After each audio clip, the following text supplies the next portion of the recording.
Sinadyang banggain ng maliit na pulubi ang mayamang binatilyo. Bago pa makapagalit ang mayamang binatilyo, ang maliit na pulubi ay nagreklamo na. Sabi niya, hindi ka ba tumitingin habang naglalakad? Halos mahulog ang kayamanan sa aking kamay. Ngunit wala namang laman ang kanyang mga kamay. Naguguluhan ang mayamang binatilyo. Sabi niya, wala kang hawak na kahit anong bagay. Inilabas ng maliit na batang lalaki ang kanyang kamay. Sabi niya, tingnan mong mabuti. Talaga bang humahawak ang mayamang binata? Hindi ba't hindi mo pinaniniwalaan na may dala akong bagay? Bakit ka pa humahawak? Bola-bola lang yan. Hindi ako humawak. Ngayon, hindi na ito tungkol sa nakikita mo. Sinira mo ang gamit ko. Magbayad ka, 5 tael ng pilak ang hinuhukot mo sa akin. Hindi ganun kadali ang mayamang binata. Nagkunwari na naglabas ng 0 tael ng pilak mula sa damit. Ibinigay sa batang lalaki.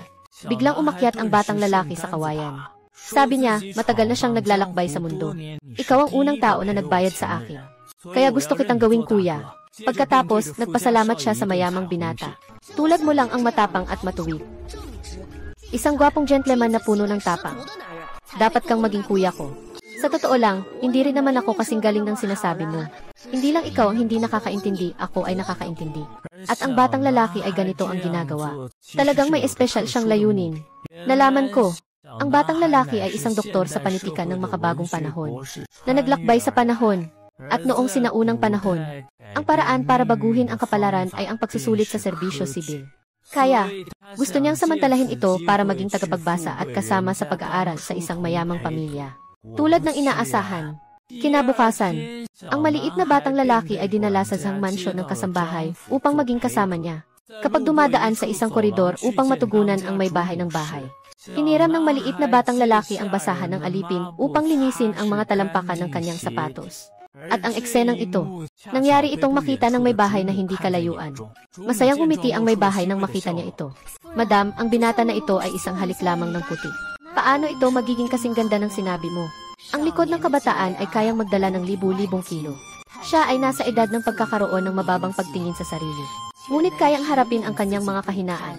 Ang katapat na ito ay hindi kayang gawin ng maraming taong nasa gitnang edad. Agad, dinala ng tagapangalaga ang batang lalaki sa harap ng ginang.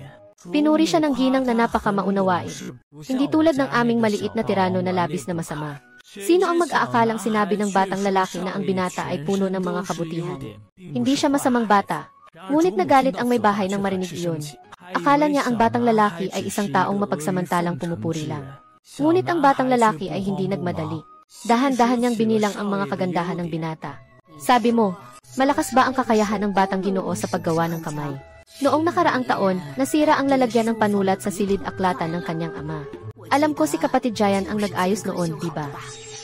Ginang, naaalala ninyo ba? Tama, si batang Ginoo ang nag-ayos nito. Ganito nga. Ito ang ibig sabihin ng ginang. May napakalakas na pasensya at focus ang batang Ginoo. Kung ilalabas niya ang 3 bahagi nito sa pag-aaral, tiyak na malalampasan niya ang mga anak ng ibang pamilya. Lahat sila ay matatalo ng batang Ginoo. At saka, Ginang, sikat ba ang batang Ginoo sa kanyang mga kaibigan? Tama iyon. Ang batang prinsipe ay tinatanggap ng mga kaibigan. Ibig sabihin, siya ay mabait makitungo sa tao. Maalalahanin at sensitibo. Kaya niyang ayusin ang mga relasyon sa paligid niya. Kung balang araw ay magiging opisyal siya sa high school, tiiyak na magiging komportable siya sa posisyon. Makakakuha siya ng pabor sa lahat.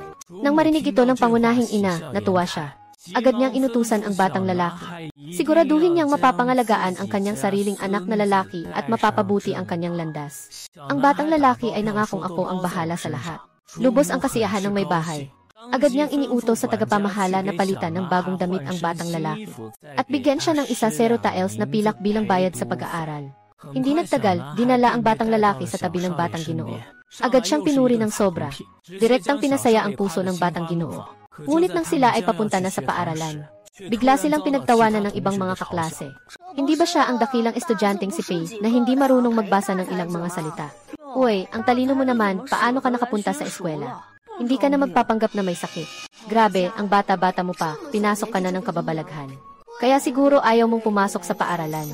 Agad na nagdeklara ang batang lalaki na aalis na siya.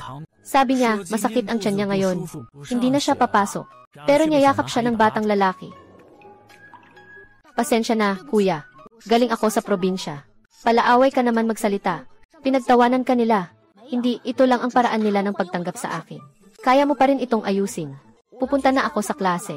Kung mabagot ka, magpahinga ka muna sa tabi. Pero tandaan, huwag kang gagalaw ng walang dahilan. Nagkaproblema ako dahil sa mga puna ni Guro Ukinglan. Para sa akin, ang pagiging tagasunod lang ay isang proseso. Ginawa akong isang batang henyo. Iyon ang tunay na layunin. Kuya, bakit tayo nagmamadaling umalis? Kanina, hindi ba sinabi ni Guro na kaya mong maging top sa mataas na paaralan? Mababa lang ang aking pagpapakilala. Simula 3 taong gulang ay natuto na ako. 5 taong gulang ay nakagawa na ng tula.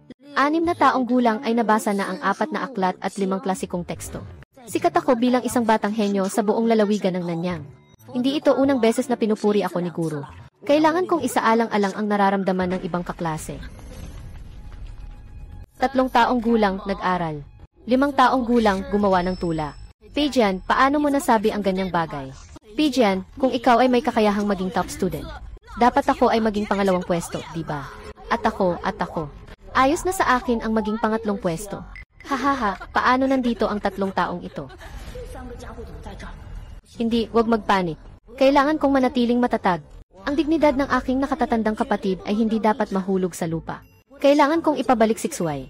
Kung hindi, ang imahe ng aking nakatatandang kapatid ay masisira.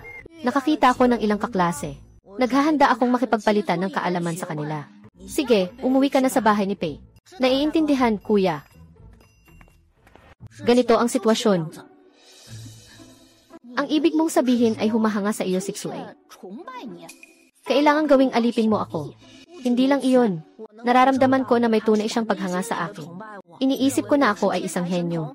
May angking talino ng isang top scholar. Nahuli na ang isda sa pain. Nagsimula na ang aking plano bilang henyo. Panahon na para mag-isip tungkol sa pera.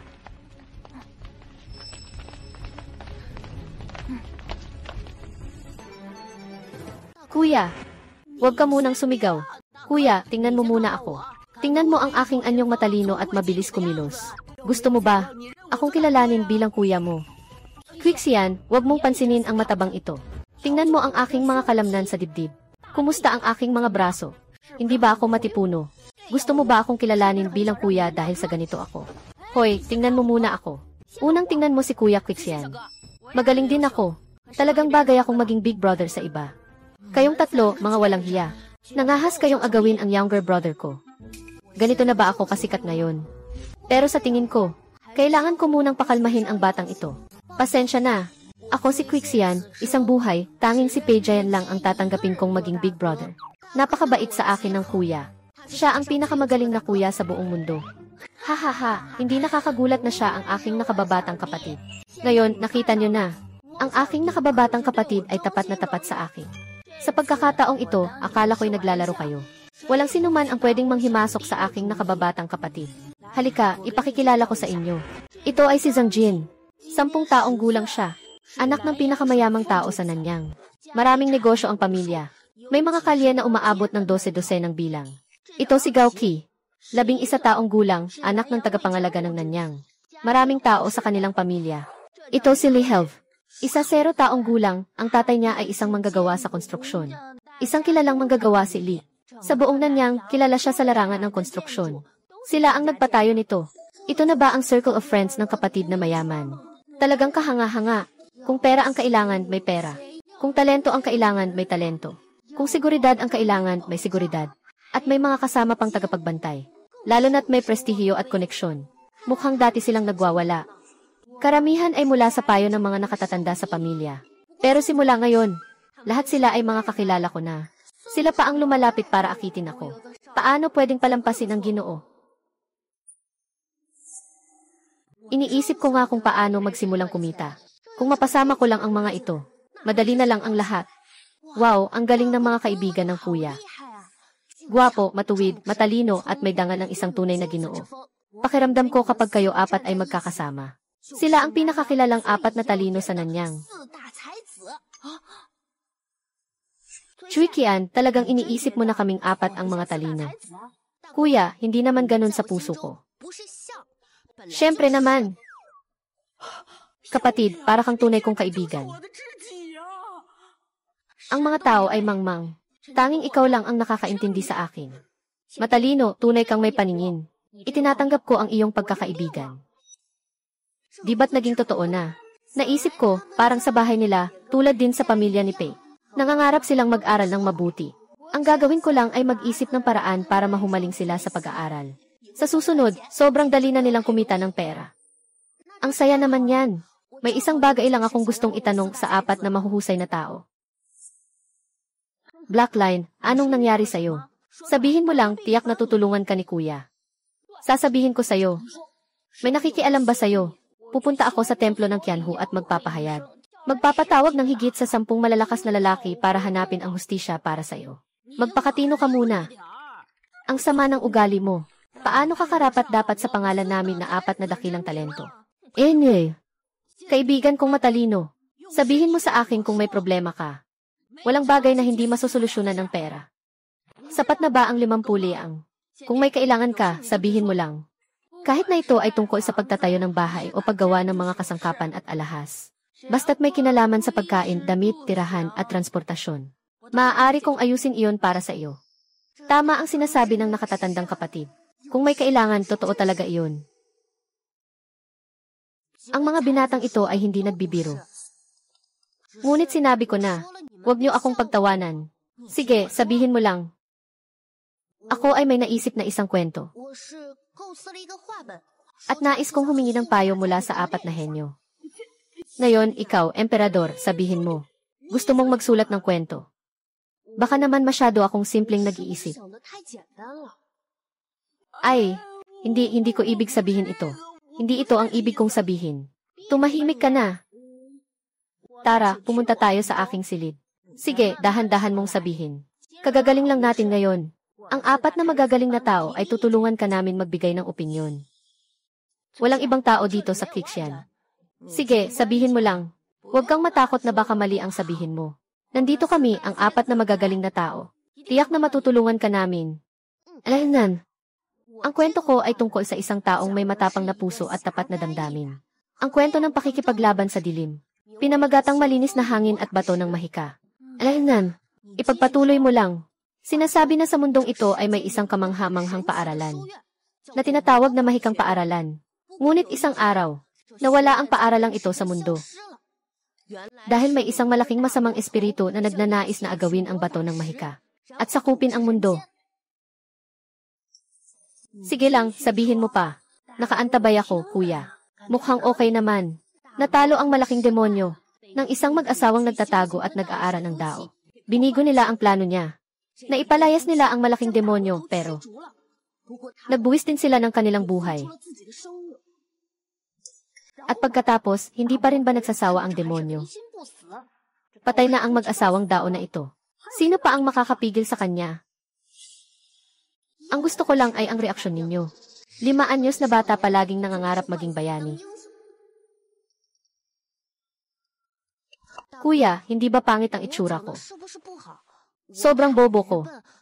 Hindi na ako dapat magpakitang gilas sa harap ng 4 na dakilang talino. Tingnan mo kung anong itsura mo. Hey, General Xian. Hindi mo naman sinasabi na hindi maganda ang sinabi ko. Sa tingin ko, sobrang ganda nito. Sa tingin ko, ang demonyo ay nakakasuklam. Tama, Qixian. Maganda ang sinabi mo. Lahat kami, ang 4 na dakilang talento, ay sumasang-ayon. Ituloy mo lang. Makikinig kami muli. Alahanan. Yung mag-asawang albularyo bago mamatay.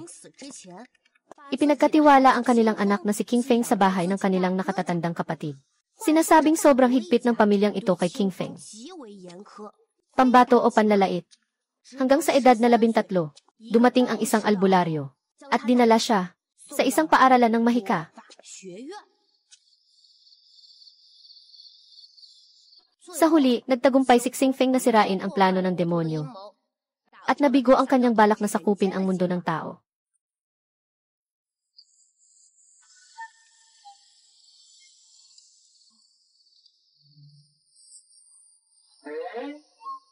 Bakit niyo ako tinitingnan ng ganito? Masama ba ang pagkukwento ko? Siguro talagang ako ang kulang sa galing.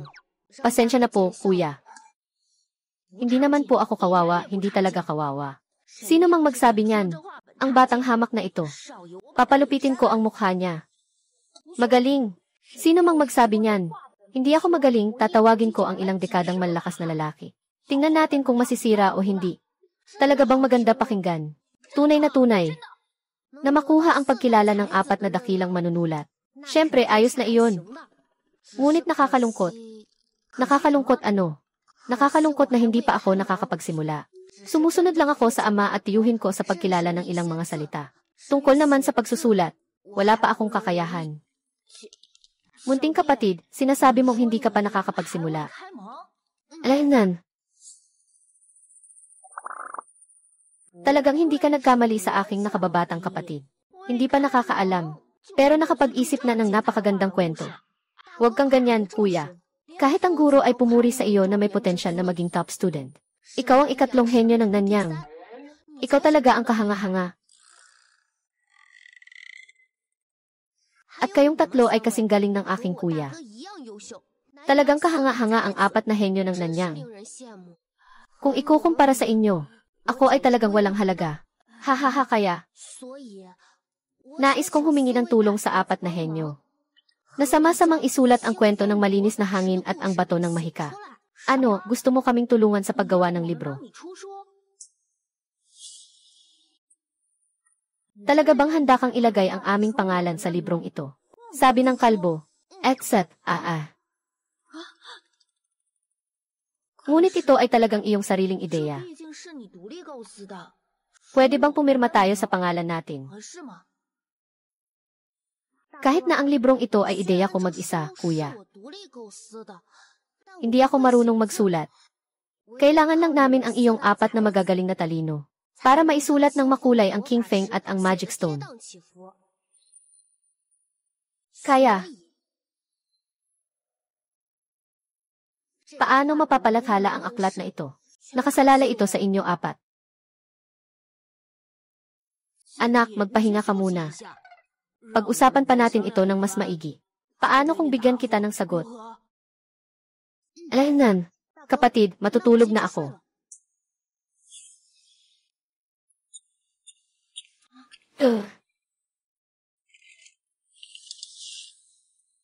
Ay, kung talagang makakapagsulat tayo ng libro. Ano kayang karangalan iyon? Titingnan tayo ng pamilya natin ng may paggalang. Hindi na nila tayo tatawaging walang silbi. At yung mga biro pa, mataas ang tingin sa atin ng mga kaklase natin. Ang guro ay makikitungo sa atin ng may paggalang. Kaya ang pangalan ng ating 4 na henyo ay maaaring maging totoo. Sa oras na iyon, tayo 4 ay maglalakad sa kalye. Ano kaya ang magiging tanawin? Tama na. Ngunit hindi natin dapat samantalahin ang kapatid kong ito. Sobrang iginagalang niya ako. Sinasamba ako at hindi ko kailanman sasayangin ang tiwala niya. Siyempre, dahil dito, labis tayong pinahahalagahan ng emperador. Hindi rin natin siya pwedeng pasawahin. Kaya nakaisip ako ng isang paraan. Ay, anong paraan? Sige nga, sabihin mo. Huwag mo nang patagalin. Ang iniisip ko ay, kapag nilagyan ng pangalan, malinaw nating ilalagay na si Kixian ang nagkwento at nag-isip. At kami 4 ang sumulat gamit ang panulat. Pwede nating gamitin ito para ipromote ang talento ng bunso ko. At magkakaroon din tayo ng pagkakataon na magpakita sa harap ng iba. Magandang plano. Pero sa ganitong paraan, naabuso pa rin ako ng bunso ko. Ganito si Zhuang Jian. Sa oras na yon, pupunta ka sa bahay niyo at magpiprint ng malaki. Ipapakalat natin ang King Feng at ang batong mahika sa buong Nanyang Few. Alainan, kami 3 ang gagamit ng koneksyon sa pamilya namin. Ipapadala namin ang librong ito sa Nanyang County. Lahat ng mga kilalang tao. Tutulong sa pagpapalaganap. Siyempre, ang perang kikitain natin ay hindi natin maaring kunin. Dapat lahat ay mapunta sa aking nakababatang kapatid. Walang problema. Quixian, ito ang resulta ng aming pag-uusap. Ano sa tingin mo? Susundin ang mga nakatatandang kapatid. Simulan na natin ngayon.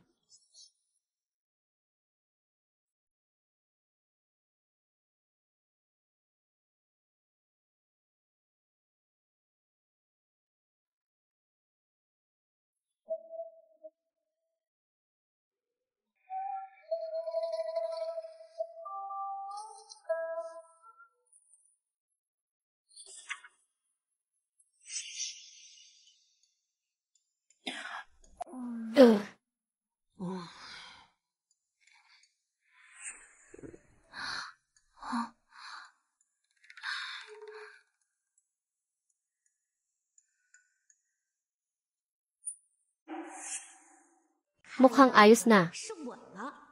Sa ganitong paraan, kaya nilang makabuo ng isang salita. Sobrang taas ng tingin ko sa kanila. Ang tanging paraan nila ay ang mag-aral. Para mahulog ang 4 na spoiled brats sa pag-aaral. Ang pagkakaibigan ng 4 na pamilyang ito ay madali na lang. Ngunit sa ngayon, mas mabuting aliwin muna ang pagkamataas ng kanilang sarili. Huwag mong gawing masama ang sitwasyon. Kuya, baka masyado kayong nagpuyat ngayong gabi. Hindi maganda ang kondisyon kaya hindi maganda ang pagsusulat.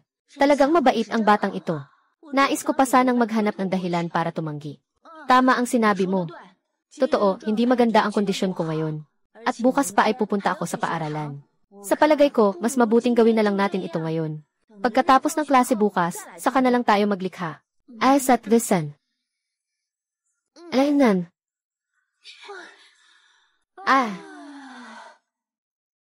Tingnan ang kanilang mga itsura. Siguradong magugulat ang mga tao sa ika-4 na pamilya ngayong gabi. Anong sinasabi mo? Sasabihin mong magsulat ako ng liham para ipaalam sa tatay mo o lolo kung paano magturo ng pagsusulat. Alainan.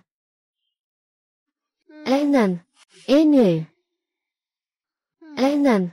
Gusto kong magsulat ng libro, Gisa. Magsusulat ng libro. Tatay, paano nagkaroon ng ganitong kabaliwan ang batang ito?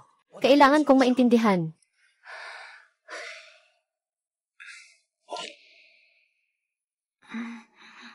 Sinasabi mong gusto mong maging isa sa 4 na pinakamagaling na talino sa Nanyang. At nagsisisi ka na hindi ka nagsumikap noon sa pag-aaral. Alainan, ano ang nangyari? Kailangan kong ipasiyasat ito. Sino ba si Xiandi? Siya ay kapatid ni Pijayan. Kahit na ngayon, may tuturing din siyang kapatid ko. Uy, tatay, ikaw. Alam mo ba, si Choi Hyun hindi lang gwapo. Maganda rin ang boses. Marunong din siyang sumulat ng kwento. Talagang isang talento siya. Oh, tatay. Nagdesisyon na ako. Mag-aaral ako ng mabuti at magpa-practice ng pagsusulat. Siyempre, tutulungan kong isulat ang kwento para kay Xiandi. Para rin maibenta niya ako. Hihi! Alainan. Itong si Quixie ay talagang kahanga-hanga. Ganoon na lang ang pag-aalala ng anak ko. Hindi pwede, kailangan kong magtanong-tanong.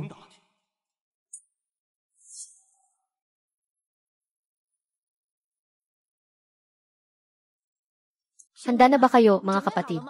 Pupunta na tayo kay guro. Tara na.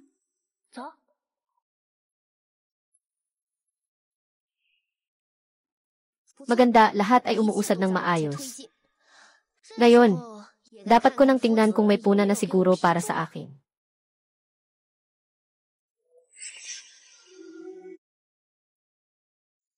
Sakto lang ang papuri na ito, para lumabas ang aking pagbabago sa mga susunod.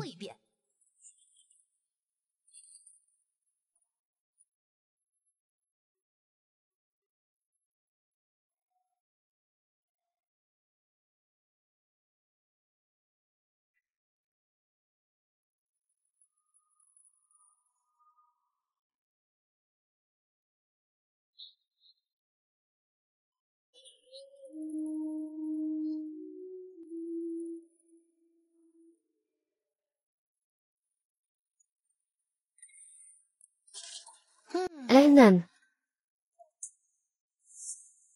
Sana makita ng hari ang aking pagbabago. Pero hindi naman ito imposible. Hindi ko alam kung anong magiging reaksyon niya kapag nakita niya ito.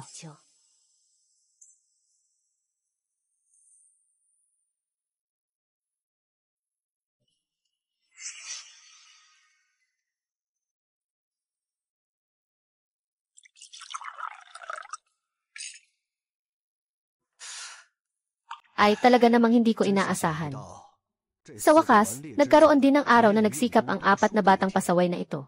Medyo interesting ang Clear Wind at Magic Stone.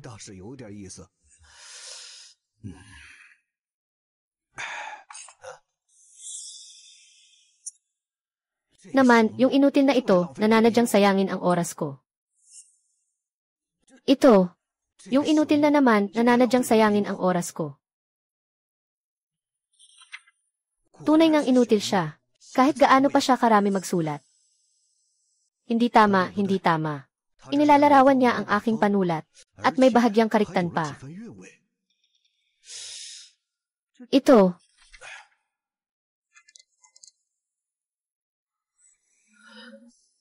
Kahanga-hanga talaga. Ito ay isang araw pa lang. At may malaking pagbabago na. Ay. Ha. Ha.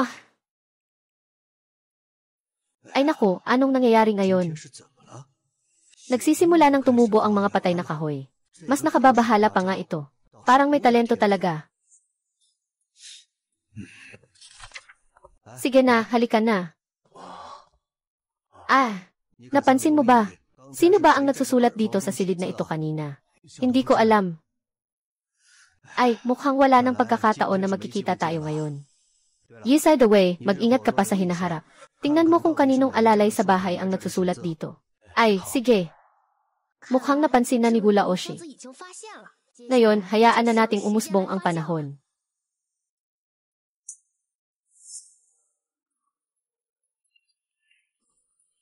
Ang sulat na ito ay sobrang hirap. Hindi ko talaga maisip. Si Emperor Xian ay 8 taong gulang pa lang. Wala pang alam sa pagbubukas ng mata. Pero nakalikha na siya ng ganitong kamanghamanghang kwento. Bakit hindi natin subukan? Kung talagang henyo si Xian Di. Alaynan, paano natin susubukan? Maaari tayong magpanggap na nagtuturo tayo sa kanya ng mga pangunahing kaalaman. Sa pamamagitan ng pagtuturo ng Qian Ziwen. Tingnan natin kung may talento ba siyang matuto. Sa ganitong paraan, malalaman natin kung siya ay henyo o hindi. Alaynan. Sige, gawin natin iyon.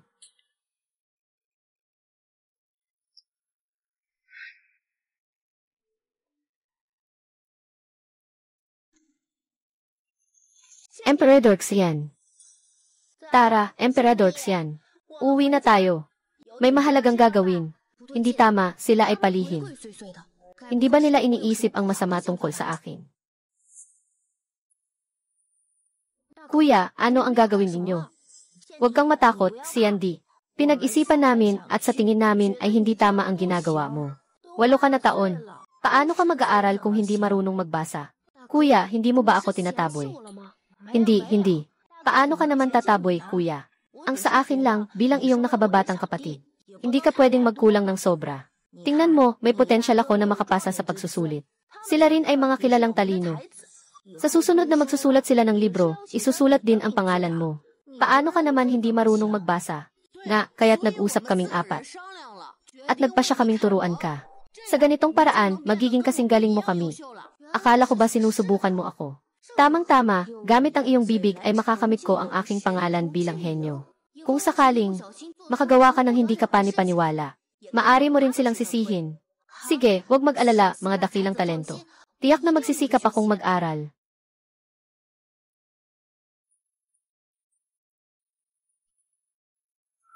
Ngayon tuturuan kita, Hianqi. Babasahin ko muna. Sundan mo ako at basahin mo rin. Tingnan natin kung gaano kakatagal matutunan. Nabasa ko na ang 1000 Character Classic ni Hianqi.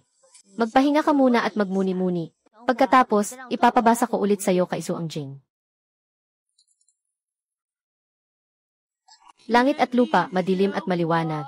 Universo, malawak at walang hanggan. Araw at buwan, nagbabago ang posisyon. Mga bituin ng Chen at Xiu. Baka magpahinga muna tayo. Hindi na, natutunan ko na. Kung sabi mo hindi na kailangan. Sige, hintayin muna natin. Sabi mo natutunan mo na. Hindi ba ito napakadali? Kuya, basahin mo nga isang beses. Susundan ko lang ang basa mo, matututo na ako. Hindi ba't matatakot kayo sa akin ngayon? Sa wakas, nagkaroon din ng makabuluhang pag-unlad ang aking pangalang Batang Guro. Emperador, sinasabi mong natutunan mo na. Totoo bang natutunan mo na o niloloko lang kami? Natural na hindi namin matapang na manloko sa inyo, mga nakakatandang kapatid. Ito ay aking binabasa para sa inyo, mga nakakatandang kapatid.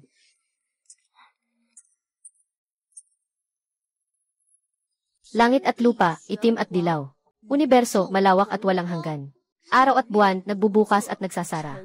Mga bituin ay nakahanay, nagbabantay, nagdadalamhati, nagdadalamhati, nagdadalamhati. Mga hari ng zoo, nagsimula ang yin at yang. Tumingin sa umaga at magtanong tungkol sa daan. Nakangiti at nakataas ang ulo. Palasyo na parang batong jade. Taas ng tore na parang ulo ng ibon. Mga guhit na parang hayop at ibon. Mga kulayan na parang espiritu. Kakaunti ang nalalaman ko. walang alam at walang kaalaman. Ano ang tunay na kalawakan, talaga bang ganito?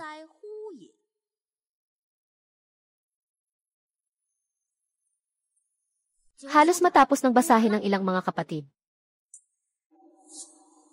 Ilang mga kuya, naiintindihan ko ba ng mali? Bakit tinitingnan niyo ako ng ganito? Ngayon, anak, sabihin mo ng tapat sa kuya mo. Natutunan mo bang magbasa ng 1,000 salita sa bahay? Ganito na lang ang paraan, anak. Natutunan mo bang magsulat ng Jianzi sa bahay? Sa kanilang mga itsura, mukhang nahuli na sila. Basta't sumagot lang ako. Sa kanilang mga mata, ako ay isang henyo. Wala naman. Sa bahay, nag-aral lang ako ng 3 araw ng Sanzijing. Baka ako'y masyadong tanga. Lahat ay mali ang nabasa. Kaya't ganun ang tanong ng kuya ko.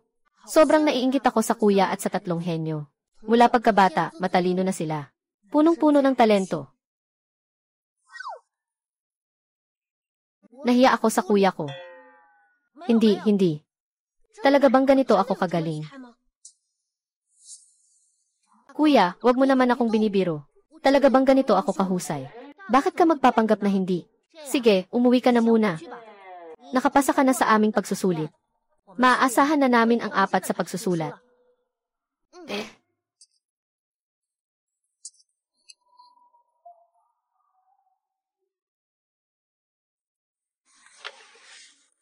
Ha? Nakakatakot si Greyline. Sobrang nakakatakot niya. May ganitong nakakatakot na henyo sa mundong ito. Siya ba ang tinatawag na batang henyo na madalas pag-usapan sa bahay? Ang mas nakakatakot pa, kinilala niya pa akong kuya niya. Ano ba ang gagawin ko ngayon? Pakiramdam ko 4 kaming mga bulok na kahoy. Sa harap ni Kui County. Tulad kami ng mga baboy na bobo. Nga. Napakagaling na batang ito. Kung sakaling isang araw, madiskubre niya na tayong 4 ay mga tamad. Di na niya tayo kikilalanin. Ano ang gagawin natin? Dapat ba nating ipakilala si Quixian kay Wufuzi? Si Wufuzi ay tiyak na magtuturo ng mabuti kay Quixian. Anong kabalbalan ang sinasabi mo? Saan ako nagkabala? Tapos na. Huwag mong kailanman ipakilala si Quixian kay Wu Qinglan. Bakit? Takot ka bang mapatunayan ang katotohanan balang araw? Ako ba yon? Ang ibig kong sabihin, hindi karapat-dapat si Wu Qinglan, ang batang yon, na makipag-ugnayan. Nakikita niyo naman. Si Quixian ay isang sobrang talino. Si Wu Qinglan ay isang simpleng mag-aaral lang. Paano siya magiging guro ng batang yon? Ganito pala ang ibig mong sabihin. Tama ka rin. Hindi karapat-dapat si Wu Qinglan na magturo sa Diyosa. Alaynan.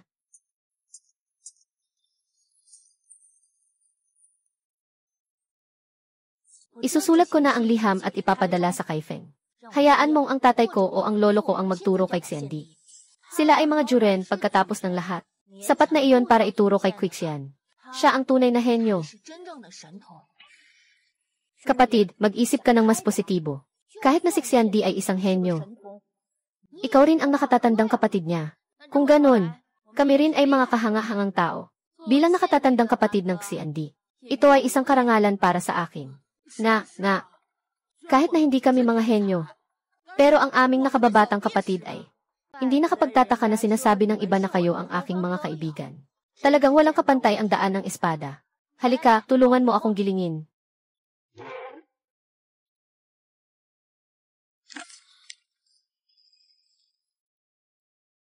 Tayo 4 na simpleng tao ay magsama-sama para sa pangalan ni Xiandi. Medyo mabait ang mga ito. Bilang kuya, ayos lang kahit walang tagumpay, mahaba pa ang landas. Kung may 3 o 5 kaibigan na kasama, isa rin itong biyaya sa buhay. Sumulat ang iyong ina, sabi niya may tinanggap silang batang tagapag-aral. Napaka-maasikaso niya. Maging ang mga agwat ay pinagsikapan ng batang estudyante na iyon na mag-aral. Sabihin mo nga, paano naman ito posible? Yung batang iyon ay talagang walang kinalaman sa pag-aaral. Tama ka, Itay. Kaya nga, nagpadala rin sa akin ng sulat yung batang iyon. At sa sulat, puro kalokohan ang sinasabi. Anong sinabi? Sabi niya, yung batang estudyante ay hindi pa nag-aaral. Pero nakapag-isip na ng napakagandang kwento. Ayos na yan, pag-usapan na lang natin. Nabasa ko na ang buong sanaysay at naaalala ko na lahat. Haha, Itay. Sabihin mo nga, saan ka naman makakakita ng ganitong henyo sa mundo? Tiyak na bobo lang ang anak ko. Tinatawag na henyo ang isang hangal. Hahaha, totoo yan. Bata pa kasi, wala pang masyadong karanasan. Pagkatapos ng ilang panahon, babalik na kami sa tahanan. Dito ayusin nating mabuti ang kanyang pagsaway. Para hindi siya maloko ng iba. Isang simpleng batang tagapaglingkod lang. Ano ba ang kayang gawin niya? Alaynan. Ano ang sinabi mo? Ang mga pamilyang Gao, Zhuang at Li. Lahat sila ay naghahanap kay Xianje. Nang dumating si Xianje, parang nabuhay muli ang mga anak ng mga pamilyang iyon. Nagsimula na rin silang mag-aral ng masigasig. Tila tinitingnan nila si Kuya Xian bilang kanilang tagapagligtas. Pero baka hindi ganoon kasimple. Kilalang kilala ko na ang mga batang biyenang ito. Iniisip nilang agawin si Kuya Xian.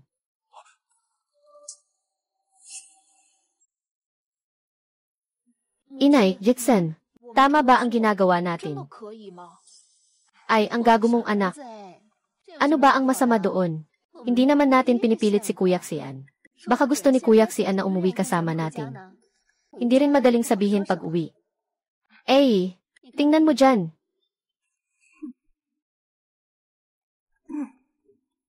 Anong tingin nila sa nanay? Hindi ba malinaw? Ang layunin nila ay pareho sa atin. Pumunta silang lahat para agawin si Kuya Xian.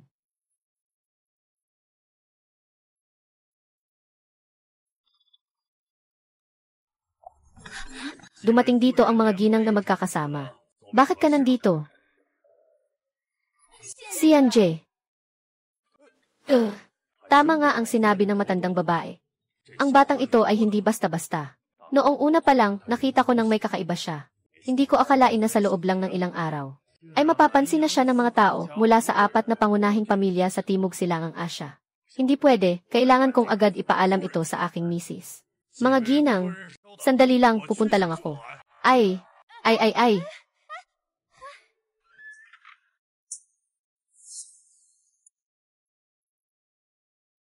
Lola, bakit ka nandito? Ay naku, ang tanga kong apo ay. Bakit ka pa natutong pumasok? Malalagas na ang awit sa kamay ng iba. Sino nang may lakas? Alaynan. 3 gago. Binigyan ko ng magandang pagkakataon ang aking kapatid na lalaki sa kanila. Ngunit gusto pa nilang agawin ang aking kapatid na lalaki. Mukhang marami silang dala. Handa sila. Wala akong anumang paghahanda. Hindi ko alam kung aalis ba ang aking kapatid na lalaki sa akin. Nandito na ang Ginoong Kui.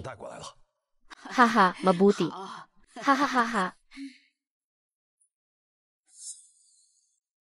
Nakilala ko na ang matandang ginang. Nakilala ko na ang ilang mga ginang. Ikaw pala si Xianger.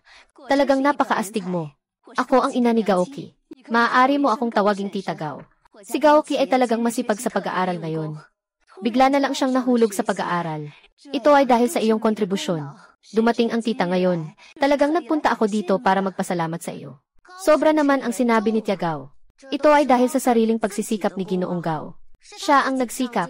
Yeset, hindi mo na kailangang magpasalamat sa akin. Hindi nakapagtataka na gustong-gusto ni Gaoki si Xian. Maganda ang batang ito.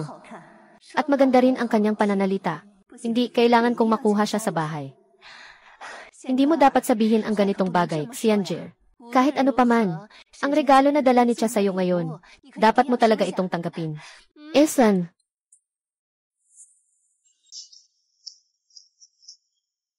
Ganito ba ang asal ng mga mayayamang pamilya? Tingnan mo, Kuya Xian. Ito ay ang White Dragon Sword at Thunder Whip. Ito naman ay ang Painted Wood Bullhorn Bow. At ito ay ang Bamboo Wrapped Iron Training Gun. Paano, Kuya Xian, hindi mo ba gusto? Walang problema. Bumalik ka ngayon sa bahay ni Tia. Marami pang mga batang kabayo sa bahay ni Tia. Pwede kang sumama kay Gaoki para matutong sumakay at magpalipad ng palaso. Huwag kang magulo. Matalino si Xianje. Karapat-dapat siyang maging top sa pagsusulit. Ano bang matututunan mo sa pagsakay at palaso? Hindi ba't mawawala lang ang oras ni Xianje? Mabuting bata, ako si Lihe, ina ng asno. Siya ang iyong Tia Li. Tita, uy. Tingnan mo nang mabuti, may dala akong regalo para sa'yo. Alaynan.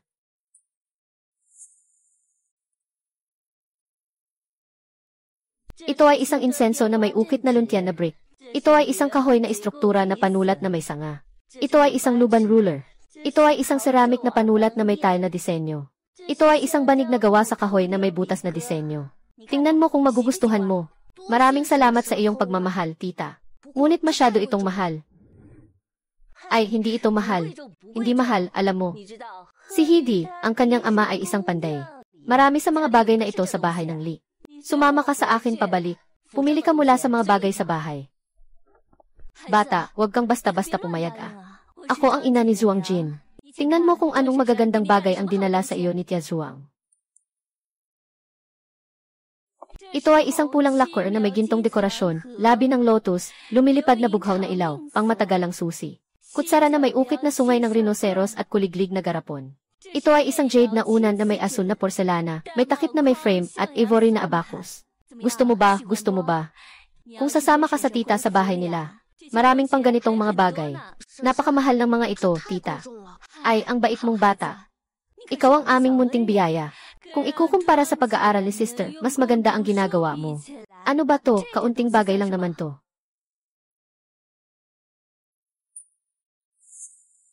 May nangyayaring pag-agaw na ba ng tao? Sobrang sikat na talaga ako ngayon. Pero hindi pwedeng tanggapin ang mga bagay na ito.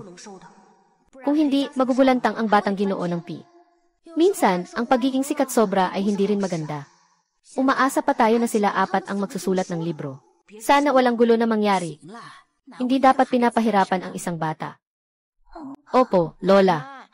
Huwag kang mag-alala. Matagal nang inihanda ni Lola.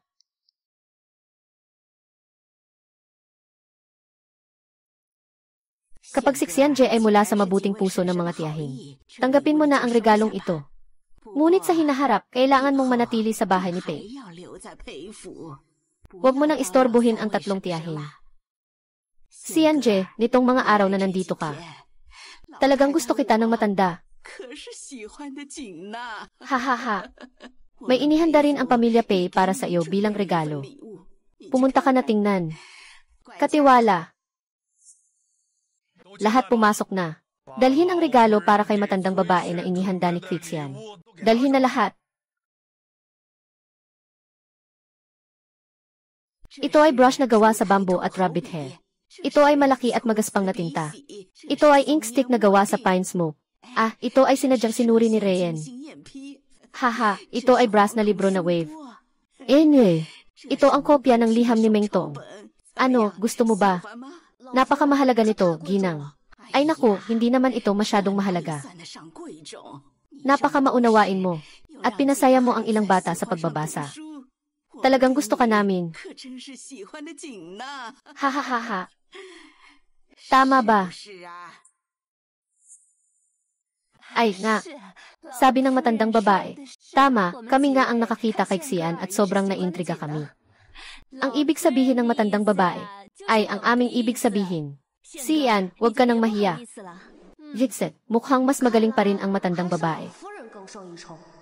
Kaya niyang mapagtagumpayan ang tatlong ito. Pero talagang nakakainis ang mga bagay na ito. Kung anong ibinigay sa'yo ng nakababatang kapatid na lalaki at lola, tanggapin mo na lang. Huwag mag-atubiling tumanggap. Sino ba ang nag-utos na ako'y iyong nakatatandang kapatid? Ito na ang aming pag-aalaga sa iyo bilang nakababatang kapatid. Tama ang sinasabi. Dahil tinawag mo akong kapatid. Walang magiging problema dito. Yumaong emperador, tanggapin mo na lang ang regalo na inihanda ng aking ina para sa iyo. Ako rin ay iyong kapatid. At nakita ko na ikaw ay dumating. Naghanda ng regalo ang nanay ko. Gusto mo naman ito. Ayaw mo lang masaktan ang ibang tao. Kaya hindi ka pumipili. Naiintindihan ko. Naiintindihan ko naman, di ba? Paano mo naman nalaman? Wala naman akong sinabi, ah. Ha? Hindi ito pwede. Umaasa pa akong bibigyan niyo ako ng mga tala. Kung mag-aaway kayo, ano na ang mangyayari sa mga tala ko? Kapatid, kumain ka na. Ito ay pinaghirapan kong makuha para sa iyo. Kapatid, ang itlog na ito ay espesyal na inihanda para sa iyo. Salamat, kapatid. Ito ay kinuha ko mula sa aking ama. Partikular na para sa iyo. Ay, hindi na kailangan. Kumain na si Xandy sa bahay ko. Lugaw na may linmit ang niluto sa bahay ko. Tama ang sinabi ng kuya. Talagang kumain na ako. Pero maraming salamat pa rin sa inyo, mga kuya. Kaya ko pang kumain. Ay, hawakan mo. Sige, Xandy, kumain ka pa ng kaunti. Para makabawi tayo sa kanila. Bibigyan kita ng mas maraming ihahanda ang tagapamahala bukas. Kapatid, tingnan mo. Inihanda ko para sa iyo ang Longwen Bianying at Singgo ang Xianwen. At pati na rin ang Shengbi Qimeng. Sa mga susunod na araw, ipagpapatuloy ko ang pagtuturo sa iyo. Kapatid, dapat kang mag-aral ng mabuti. Sabi ng aking lola, kapag natuto ka na, papasukin ka rin namin sa paaralan ng Pamilya Pei para mag-aral. Kaya't magkakasama na tayo araw-araw mula ngayon. Hindi naman siguro mag-aaway talaga. Hindi ito pwede.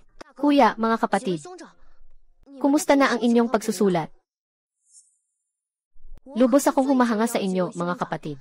Kung magtagumpay ang libro, at makasama ko kayo, makakakita pa ako ng pera. Huwag kang mag-alala, kapatid. Isasaalang-alang ito ng kuya. Tara, punta tayo sa paaralan muna. Hintayin na lang matapos ang klase bago pumunta sa bahay ko para magsulat. Hindi na kailangan. Matapos ang klase, matutulog na lang ako sa silid-aralan. Maghahanap na lang ako ng silid. Hindi na kailangan pumunta sa bahay mo. Pareho lang din sa loob ng paaralan. Kung ayaw, ayaw. Sino ba ang nagmamalasakit sa inyo? Si Huanzi.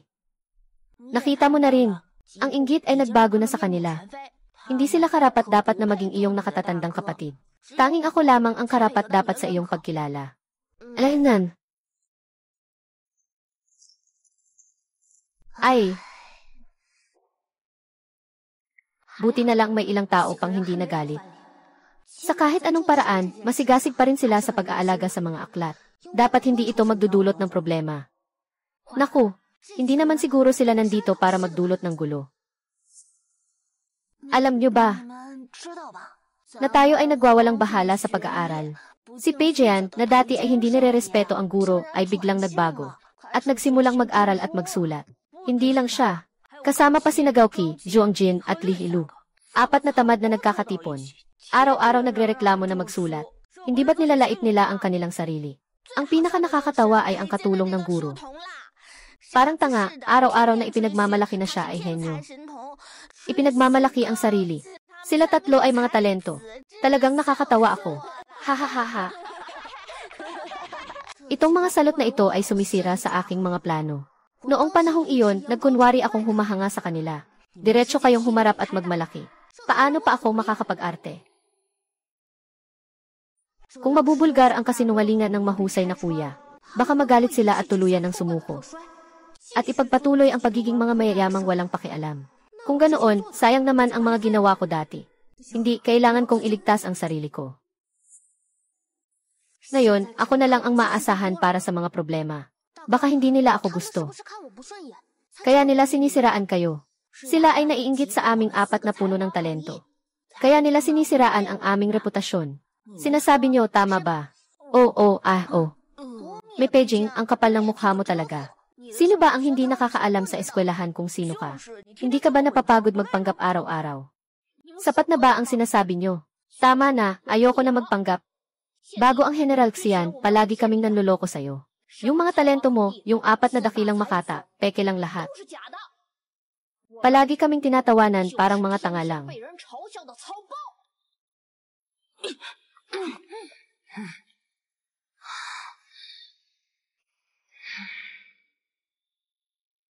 Paano nangyari ito? Kapatid, ayos ka lang ba? Ano kayo para magmalaki? Minsan pa, naglakas loob kayong manghimasok. Nawawalan na ako ng pasensya, Ginoo. Ako ay isang spoiled brat. Ako ay isang walang silbi. At ano kung siksayong mo?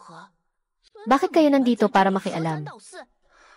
Ang Piklan Academy ay pag-aari ng pamilya ko. Hindi kayo kontento.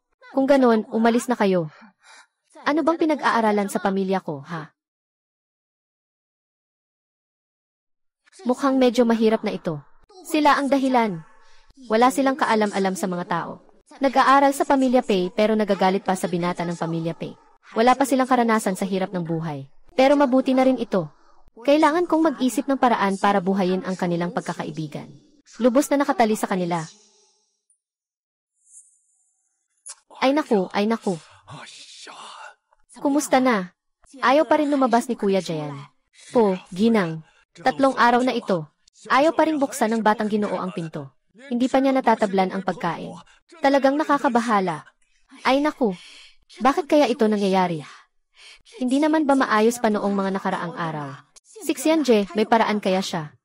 Matagal na ito nangyayari. Hindi pa namin nakikita si Xianje. Araw-araw, maaga siyang umaalis. Hay! May alitan kaya itong 2 bata?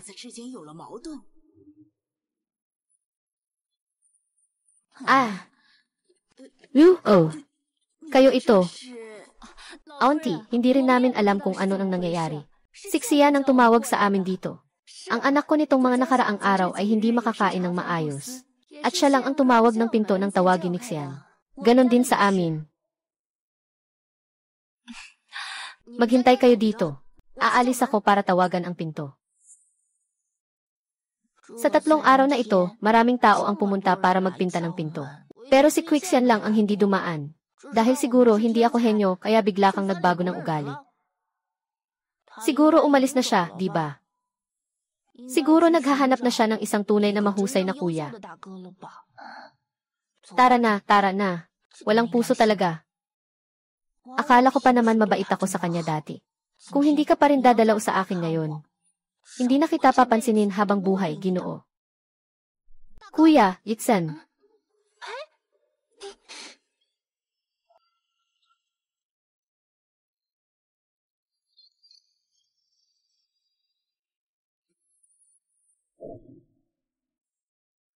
Hindi kita mapapatawad ng ganoon kadali. Ang hirap naman nun. Alaynan, buksan mo ang pinto, lalabas na ako. Parang galit na galit siya sa kanyang tono. May problema kaya siya? Hindi pwede, siya ang bunso. Pwede siyang maging walang puso. Pero bilang kuya, hindi ako pwedeng maging walang katarungan.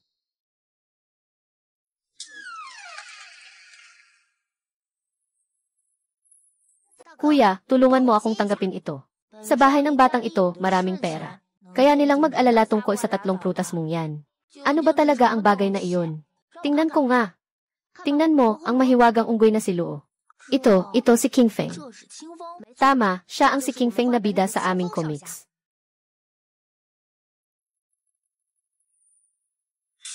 Lee, Uncle Lee. Kaya kong ayusin ang problema ni Broly. Pero kailangan ko ng tulong ni Uncle Lee. Sabi mo basta't magsalita ka. Tiyuhin, tiyak na gagawin ko ang lahat para tulungan ka. Noong araw na iyon sa pamilihan, sinabi ko na sinira mo ang aking Magic Monkey. Bayaran mo ako ng 1 tael na pilak. Kaya tinanggap kita bilang kuya. Ngunit kalaunan na pagtanto ko, na hindi kayo ganoon ka-espesyal. At hindi rin kayo mga henyo. Pero ayos lang yan. Hindi kailangang sobrang galing para maging kuya. Totoo ang perang binigay ng kuya. Totoo rin ang Magic Monkey na binigay ng kapatid. Ako nga ang dapat humingi ng paumanhin. Matagal na kitang may utang. Ngayon ko lang ito na ibigay sa'yo, hindi ko sinasadya. Ako ang dapat humingi ng paumanhin. Ako ang nandaya sa'yo. Hindi ako isang batang henyo. Wala rin akong marangal na anyo. Wala akong alam at kakayahan. Nasisira ang pag-aaral ko. Pinagtatawanan ako ng iba. Nasasaktan ang pamilya ko. Ikaw lang ang unang nagsabi na maganda ako. Tumatanggap at humahanga sa akin ka. Kaya nagsusumikap ako ng todo. Gusto kong maging kuya na nasa puso mo. Hindi ako nagbabalak na lokohin ka. Natatakot akong malaman mo at hindi mo ako kilalanin bilang iyong nakatatandang kapatid. Nakababatang kapatid. Hindi mo alam. Noong sinabi mong tayo ang 4 na dakilang talento. Ganoon ako kasaya sa loob. Mula pagkabata, pinagtatawanan tayo ng iba. Ikaw lang ang pumuri sa atin. Maaari mo ba kaming patawarin, mahal na emperador? Ay, mayroon pa akong kaunting pakiramdam ng pagkakasala. Ngunit kung makakapag-aral sila ng mabuti, maaari ko ring sabihin na nakagawa ako ng mabuti. Mga kapatid, hindi ko naman sinabing isa lang ang Magic Monkey ko.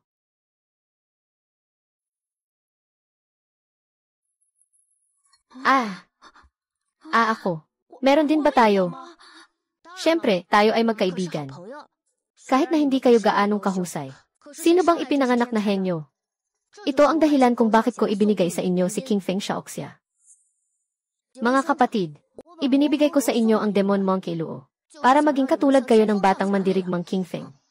Kahit gaano man karami ang pagsubok, dapat kayong magpatuloy. Ngayon tayo ay si batang mandirigmang King Feng. Ang mga nang-aasar sa atin ay mga demonyo. Gusto ba ninyong talunin ang mga demonyo? Hindi, ayaw namin. Kaya, gusto mo bang samahan ako? Gumawa ng isang matapang, walang takot, at hindi sumusuko na kabataan. Sabay nating harapin ang masasamang puwersa at tadhana. Gusto ko. Gusto ko rin. Lahat tayo ay magkaibigan. Siyempre, hindi rin mawawala ako.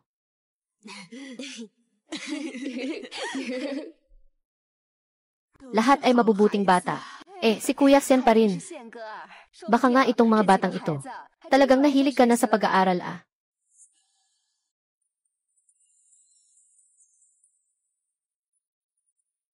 Maganda, tinuruan na ako ni Kuya ng mga panuntunan sa tula. Kung sakaling biglang sumiklab ang aking inspirasyon, madali ko nang maipapaliwanag ang mga ito. Kapatid, ang librong ito ng mga guhit ay napakaganda.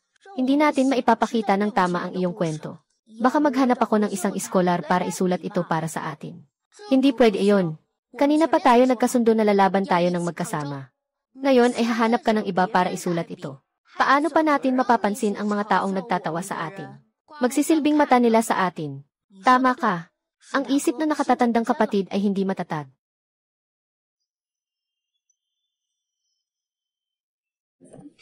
Kapatid, ito ang Dragon Pattern Shadow.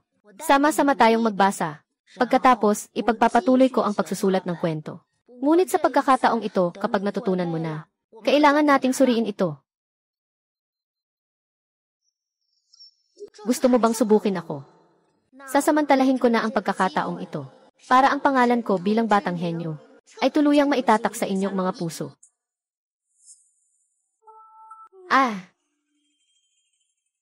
Tagapamahala, Pei. Sa tingin mo ba mahihirapan tayo sa ganitong gagawin? Emperor Dorxian. Ang Dragon Pattern Shadow Change ay may mahigit 4,000 na karakter. Mula sa 24 na kasaysayan at suwangzi. At iba't ibang sipi mula sa mga alamat at mitolohiya. May mahigit 2,000 mga kasabihan mula sa itaas hanggang ibaba. Yes, gagamitin natin ito para subukin si Emperador Xian. Hindi ba sobra na iyon? Ganoon din ang tingin ko. Ano ba ang alam ninyo? Si Emperador Xian ay isang batang henyo. Makikipagsabayan ba tayo sa kanya? Pinapabasa ko sa kanya ang Dragon Pattern Whip Shadow. Isa lang iyon sa mga pagsubok sa kanya. Isa pa, pinapagturo ko siya ng personal ng aking lolo. Ngayon ay panahon na para turuan si Emperador Xian. Ako ang naglalatag ng daan para sa kanya. Ganun pala ang sitwasyon. Sana ngayong pagkakataon ay magdala siya ng sorpresa para sa atin.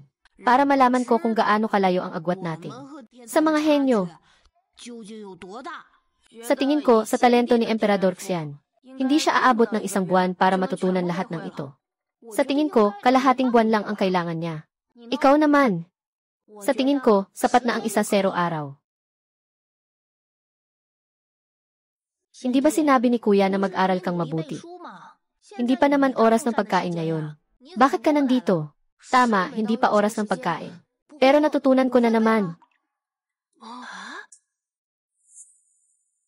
Hindi ba sinabi mong susuriin mo ako kapag natutunan ko na? Kaya nga pumunta ako. Ano nang ginagawa mo? Titingnan ko lang kung masakit ba. Hindi pala ako nananaginip. Kapatid, ikaw. Marunong ka nang magbasa, di ba? Ngayon kaya ko nang basahin. At kaya ko nang magbasa ng paulit-ulit. Hindi ba ganyan kayo? Kapag marunong kang magbasa, kaya mo nang magbasa ng paulit-ulit. Hindi ba ganoon nga?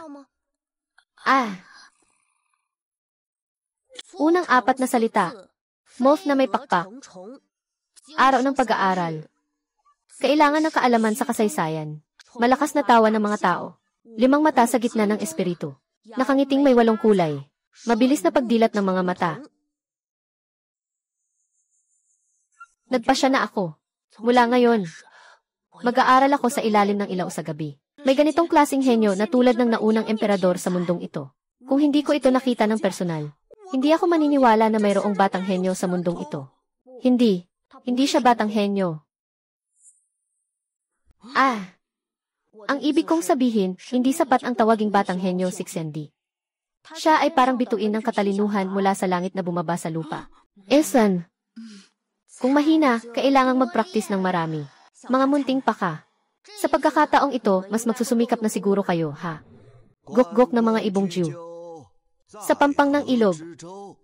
Gok-gok na mga ibong Jew. Sa pampang ng ilog. Maganda at matino. Ang tunay na lalaki ay naghahanap ng karapat-dapat. Maganda at matino. Ang tunay na lalaki ay naghahanap ng karapat-dapat. Itong 4 na maliit na kahoy ay magbubunga na talaga.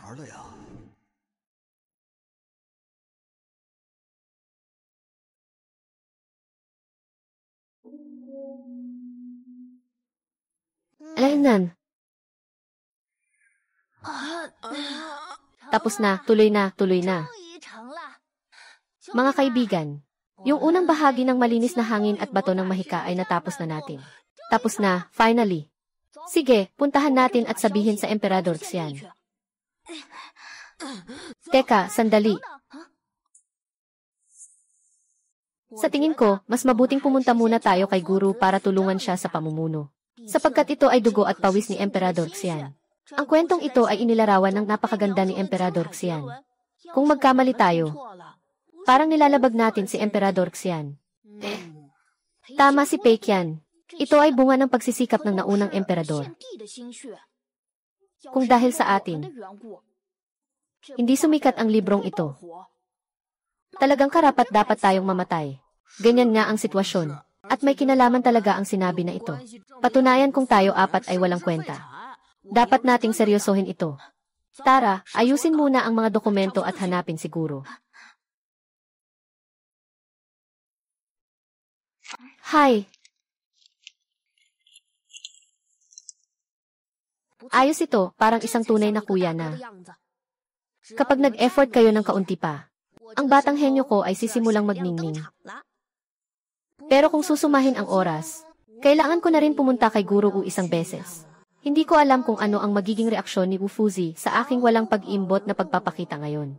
Kung ano ang magiging reaksyon niya.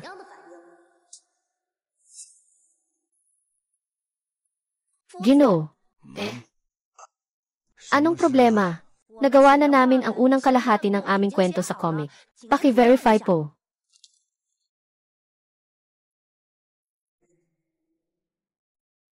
Ang sira ay sira talaga. Anong sinulat mo dito? Napakabastos ng paglalarawan. Bagamat hindi pa ganap ang pagkakasalaysay. Maganda naman ang kwento ng akdang ito. Maging ang ilustrasyon. O ang mahiwagang unggoy. Sa huli, pansamantala lamang ito. Ito'y para lamang maibsan ang hirap ng buhay.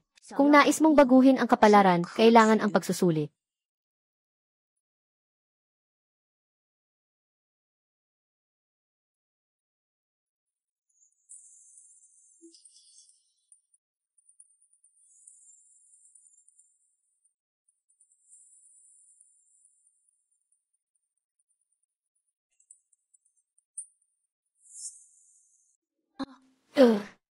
Tutulungan ko kayong pagandahin ang kalahating akdang ito. Pagbalik ninyo, siguraduhin patuloy ang inyong pagsisikap. Kailangan mong mabilis na maisulat ang huling bahagi. Alainan, hindi pwedeng isang araw lang isusulat mo, isang araw lang ipapakita sa akin. Dapat araw-araw mo akong papakinggan at ipapasa sa pagsusuri. Naiintindihan mo? Naiintindihan, naiintindihan. Bakit ka pa nandito kung ganito? Umalis ka na agad. Magandang araw po, maestro. Ay, talaga namang hindi ko inasahan. Noong dati, ang tingin ko sa 4 na batang kahoy. Kahanga-hanga na nakakagawa siya ng ganitong kamangha-manghang kwento. Noon, sinasabi nilang sobrang proud ang batang ito na si Xiao at si Pei ang tao niya. Ngayon, mukhang hindi lang ito basta pahayag. Ay. Sayang. Yung batang nagsusulat pa rin ang sulat, hanapin pa rin. Ay.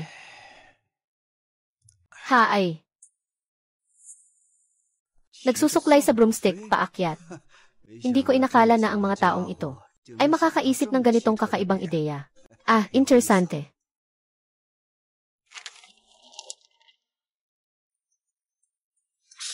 Ang halimaw na ito ay nangarap na kontrolin ang mundo ng tao. Talagang isang walang saysay na pangarap. Ay naku, ang mga batang ito. Hindi pa rin natatapos magsulat. Hindi ba nila alam na pinapakain nila ang aking pagkagutom? Matagal na tayong hindi nagkita.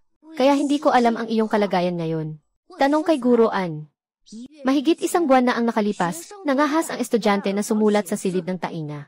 Salamat po sa paggabay ng guro. Tinuruan po niya ang estudyante sa pagsulat mula sa simula. Lubos po ang aking pasasalamat. Ngayon, kapag tiningnan ko muli, ang unang sulat na aking ginawa, talagang hindi maganda sa paningin. Tama po ang mga pagtuturo ng guro. Sisiguraduhin kong magsanay ng masigasig sa hinaharap. Huwag kang magsawang tingnan, Ginoo. Sa loob lamang ng isang buwan na ito, ay kaya nang makasulat ng ganitong antas. Puno ng sigla ng isang iskolar sa bawat linya. Magaan at malikhain. Isang pambihirang henyo talaga ito. Ay nako, ako nga ay isang kawalang hiyaan. Bago ang isang buwang ito, ay siya pa ang nagsimula sa kanyang pag-aaral. Ngunit ako ay nagbigay ng hatol na siya ay isang inutil. Kung dahil sa isang salita ko ay nasaktan ang puso ng isang kabataan. Hindi ba't mawawalan tayo ng isang dakilang manunulat sa mundong ito? Ay naku. Oh, ganitong talento. Kung siya'y magpupursige sa pagsasanay, tiyak na magiging isang santo siya. Kung siya'y maging santo balang araw. Kapag nabanggit ng mga tao, tiyak na ako'y kanyang duduraan. Ako na halos naging salarin sa pagkasayang ng isang henerasyon ng manunulat. Naku. Hindi, kailangan kong mahanap ang may-ari ng font na ito. Kailangan kong humingi ng tawad sa kanya ng personal. Ay.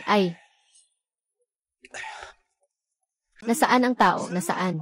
Sino ang responsable sa paglilinis ng silid? May nangyari bang masama, guro? Nandito ako para magtanong sa iyo. Kanina, nakita mo bang may ibang pumasok bukod sa akin? Sino ang pumasok sa silid? Mas mabuti pang sabihin mo sa akin kung ano ang nakita mo. Kung hindi, tapos na ang buhay ko. Hindi. Ito ay tungkol sa buhay na ito lamang. Sa susunod na buhay at sa mga susunod pang buhay, tapos na ako. Ang aming pamilya ay magiging mabaho magpakailanman. Guro, wala akong nakita, Kailangan nating hanapin siya, anuman ang mangyari. Mahal na ninuno, pakiusap, lumabas ka ulit. Ayokong maging mabaho magpakailanman. Hindi ka bibigyan ng iyong tiwala, kapatid. Para sanang isinulat ito ng kuya para sa'yo. At meron pa. Mayroon pa kami. Maraming salamat sa 4 na kuya. At binabati rin namin kayo, mga kuya. Kayong lahat ay mga mandirigma. Simula sa ngayon, wala nang magmamali sa inyo bilang mga walang silbi. Pagkatapos maiprinta at mailathala ang libro, wala nang sinuman ang may karapatang tumawa sa inyo. Kapatid na Zhang, aling aklatan ang pinakamaganda sa inyo? Pupunta na tayo ngayon. Alaynan, punta tayo sa Fuwenzai. Nandito na si Zhang na may-ari. Bakit hindi pa siya dumadating? Hindi na ako makapaghintay. Kaibigan, malalayo na tayo sa pagiging sikat. Sa wakas, nakarating na tayo sa puntong ito. Mukhang hindi ko na kayang itago ang pagkakaalam ko. Kung ito ay sa hinaharap, maaari itong gawing isang maikling dula. Ang pamagat ay nakilala ang 4 na magandang kapatid. Hindi ko na kayang itago ang aking pagkakaalam. Hindi na ako makapaghintay. Kapag lumabas tayo sa kalye, tayo na ang mga sikat sa Nanyang. Hindi, tayo ang pinakamagaling na talento sa Nanyang at ang 4 na magagaling na talento. Haha, ngayon ay puno ako ng kumpiyansa. Susunod, gusto kong ang Nanyang ang magpanganay sa apelyido ko. Ginoo Zhao, lumabas ka na. Ay, Ginoo. Bakit ka nandito? Na-print na ang mga libro natin. Bigyan kita ng 7 araw. Gusto kong makita ang librong ito sa lahat ng tindahan sa buong Nanyang County. Gusto kong makita ito sa lahat ng tindahan sa buong Nanyang Prefecture. CJ, sige, i-print na natin. Ako na ang magpapasugod ng pag-imprenta. Mga Ginoo, huwag kayong mag-alala. Hindi ko lang gustong punuin ang buong Nanyang sa librong ito. Gusto ko ring i-promote ng gusto ang librong ito. Ang galing talaga nito. Kung hindi magiging sikat ang librong ito, hindi na ito mapapatawad sa langit. Lao Zhao, sa tingin mo ba hindi pa rin sumisikat ang librong ito? Hindi matanggap ang hustisya. Ang galing naman. Sige, sabihin mo. Napakagandang librong ito. Magkano kaya ang halaga nito? Kayang makipag-ayos ng kuya ko. Kahit na negosyo niya ang pagbebenta ng librong ito, hindi pa rin nakakalimot na magbigay ng pasalubong sa akin. Hindi rin ako matatakot niyan. Sasabihin ko sa'yo, hindi lang ang aking ambag ang nasa librong ito. Malaki rin ang naging ambag ng mga ito. Sigurado akong alam mo na kung sino ang apat na ito. Alam ko po, Ginoo. At ito naman ang kasalukuyang kapatid namin sa apat. Lumabas ang librong ito, dahil sa galing ng pinakamagaling na batang henyo sa buong mundo. Tama ang presyo na itinakda mo. Kaya siya ang unang katuwang ng batang henyo. Hindi ko alam kung kaninong anak ito. Na pinapangalagaan ng panganay na anak ng apat na pangunahing pamilya sa Timog Silangan. Maganda talaga ang pagkakasulat ng librong ito. Kung bibili ka ng isang bayad, aabot ito ng 20 ang napila. Ginoo, ang galing mo talaga sa pagtukoy. Akala mo na ang panulat na ito ay karapat-dapat sa 30 ang. Paano ka naging ganun ka maalalahanin, pati sarili mong bahay pinagsasamantalahin mo pa? Hoy, binata. Hindi ko naman sinasabi yun. Sister Zhuang, mangyaring itigil ang pakikipag-usap sa walang kapararakan. Hindi ganun sinabi ni Ginoo Zhao. Malinaw na sinabi ni Tindero Zhao ay 4 na putels. Ay naku, anong sabi mo, Pijan? Sabi mo gusto ni Tindero Zhao maglabas ng 5 putels. Ay naku, sige na. Tingnan nyo, natakot si Tindero Zhao, kaya nagbigay ako ng bilang, 6 na putels. Ay naku, hahaha. Kung sobra pa, hindi na makatwiran. Sige, ayos, kasunduan na. Pupunta ako para kumuha ng pera. Ay naku, hahaha. Mga maliliit kong Panginoon, oh. Huwag nyo akong pasakitin. Talagang maganda ang librong ito. Ngunit hindi ito nagkakahalaga ng 6 na putael. Alam nyo ba kung ano ang 6 na putael? Kaya nitong bumili ng isang bahay dito sa Nanyang. Aking mga kapatid, alam kong gusto niyong humingi ng higit pa sa akin. Pero sobra na ang 6 na puliyang. Hindi pwedeng pagsamantalahan ng maliit na kapatid. Sige na nga. Ako muna ang magbibigay ng presyo para sa'yo. Maswerte ka ngayon. Sasabihin ko sa'yo, ako si Xiandi ang may-ari ng painting na ito. Kung hindi siya ang nag-utos, dapat mas mataas ang presyo ngayon. Ibig sabihin pala ang batang Ginoo ang sumulat ng painting na ito. Hindi nakapagtataka na sinabi ng binatang Pei na siya ay isang henyo. Talagang kahanga-hanga. Walang hanggan ang kanyang hinaharap. Kung totoo ang sinasabi nila, talagang karapat-dapat ang batang ito sa titulong henyo. Maaari tayong makipagkaibigan sa kanya sa hinaharap. Salamat sa pag-unawa, binata. Ano sa tingin mo, ayos lang ba ito? Babayaran kita ng 30 tael bilang bayad sa pagsusulat. Sa bawat kopyang mabebenta, makakakuha ka ng 20% na bahagi. Bayaran sa katapusan ng buwan. Ano sa tingin ninyo? Maraming salamat, Ginoo, ayos na ayos. Kukunin ko na ang pera para sa inyo. Sandali lang, sandali. Mga kuya, tungkol sa susunod, mapapansin ba ang aming palabas? Nasa inyo pa rin ang pag-asa. Huwag kang mag-alala, Kuya Jayan. Ipapagawa ko na ang mga imbitasyon na yun din. Lahat ng may kinalaman sa aming pamilya ay magpo-post. Hahaha. Para malaman ng mga dati nagtatawa kay Kuya Jayan na siya raw ay inutil.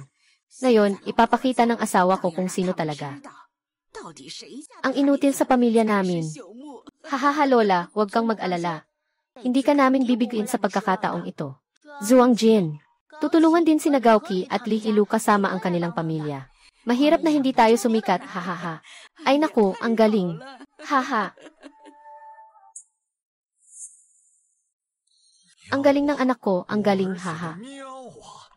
Haha. Haha, Papa. Hindi ka ba nakakalimot sa sinabi ko sa'yo? Haha, huwag kang mag-alala, anak ko. Naka-order na ang ama mo. 10 pabrika namin ang nagsusumikap magdamag para mag-print ng script na ito. Ang ganda ng isinulat ng anak ko. Bilang ama, ipinagmamalaki kita, haha.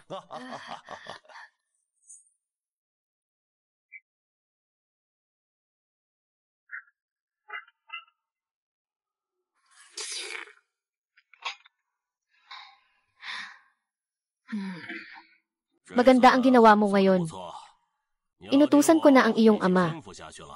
Sa lahat ng mga aklat sa Nanyang, maglagay ng hindi bababa sa 20 kopya. Ano sa tingin mo? Tatay, maganda ang ginawa mo ngayon. Hindi na sayang ang mga pinagdaraanan ko nitong mga nakaraang panahon. Makatwiran naman sa mga pinagdaraanan ko. Ha ha ha ha ha.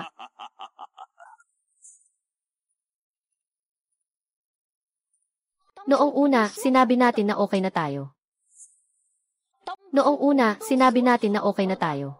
Lahat tayong apat ay nagtulungan. Ngayon, 3 pamilya na ang nagtutulungan. Ikaw na lang ang nag-aaksaya ng oras kasama ng iyong mga tauhan. Wala kang maitutulong. Ay, hindi mo naman dapat sisihin si Itay. Ay, anak. May paraan si Itay. Kahit na ang mga tao sa ilalim ng tatay ay mga sundalo. Pero marami sila. Kapag dumating ang oras, sila ang mag-aayos ng libingan. Papalakasin ko ang kanilang mga boses sa lungsod. Ano sa tingin mo, maganda bang purihin ang inyong kwento? Ayos lang. Sige, ganun na lang. Talagang anak ako ng aking ama. Talagang kahanga-hanga. Kapatid, huwag kang mag-alala. Kuya, tapusin mo muna ang melon bago tayo mag-usap. Kapatid, sabi ko huwag kang magmadali. Ilang araw pa lang to. Sigurado akong magiging sikat tayo.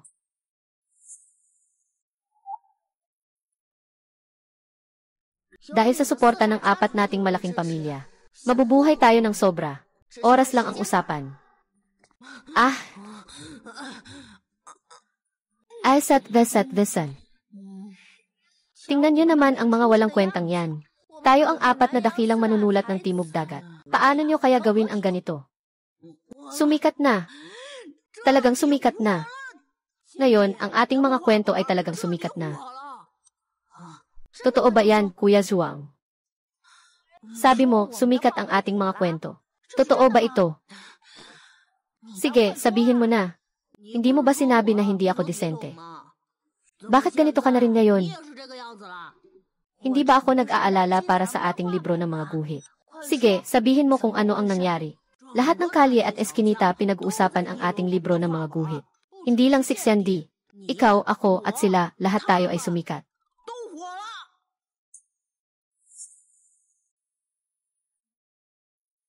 Napanood mo na ba ang King Feng at ang Magic Stone?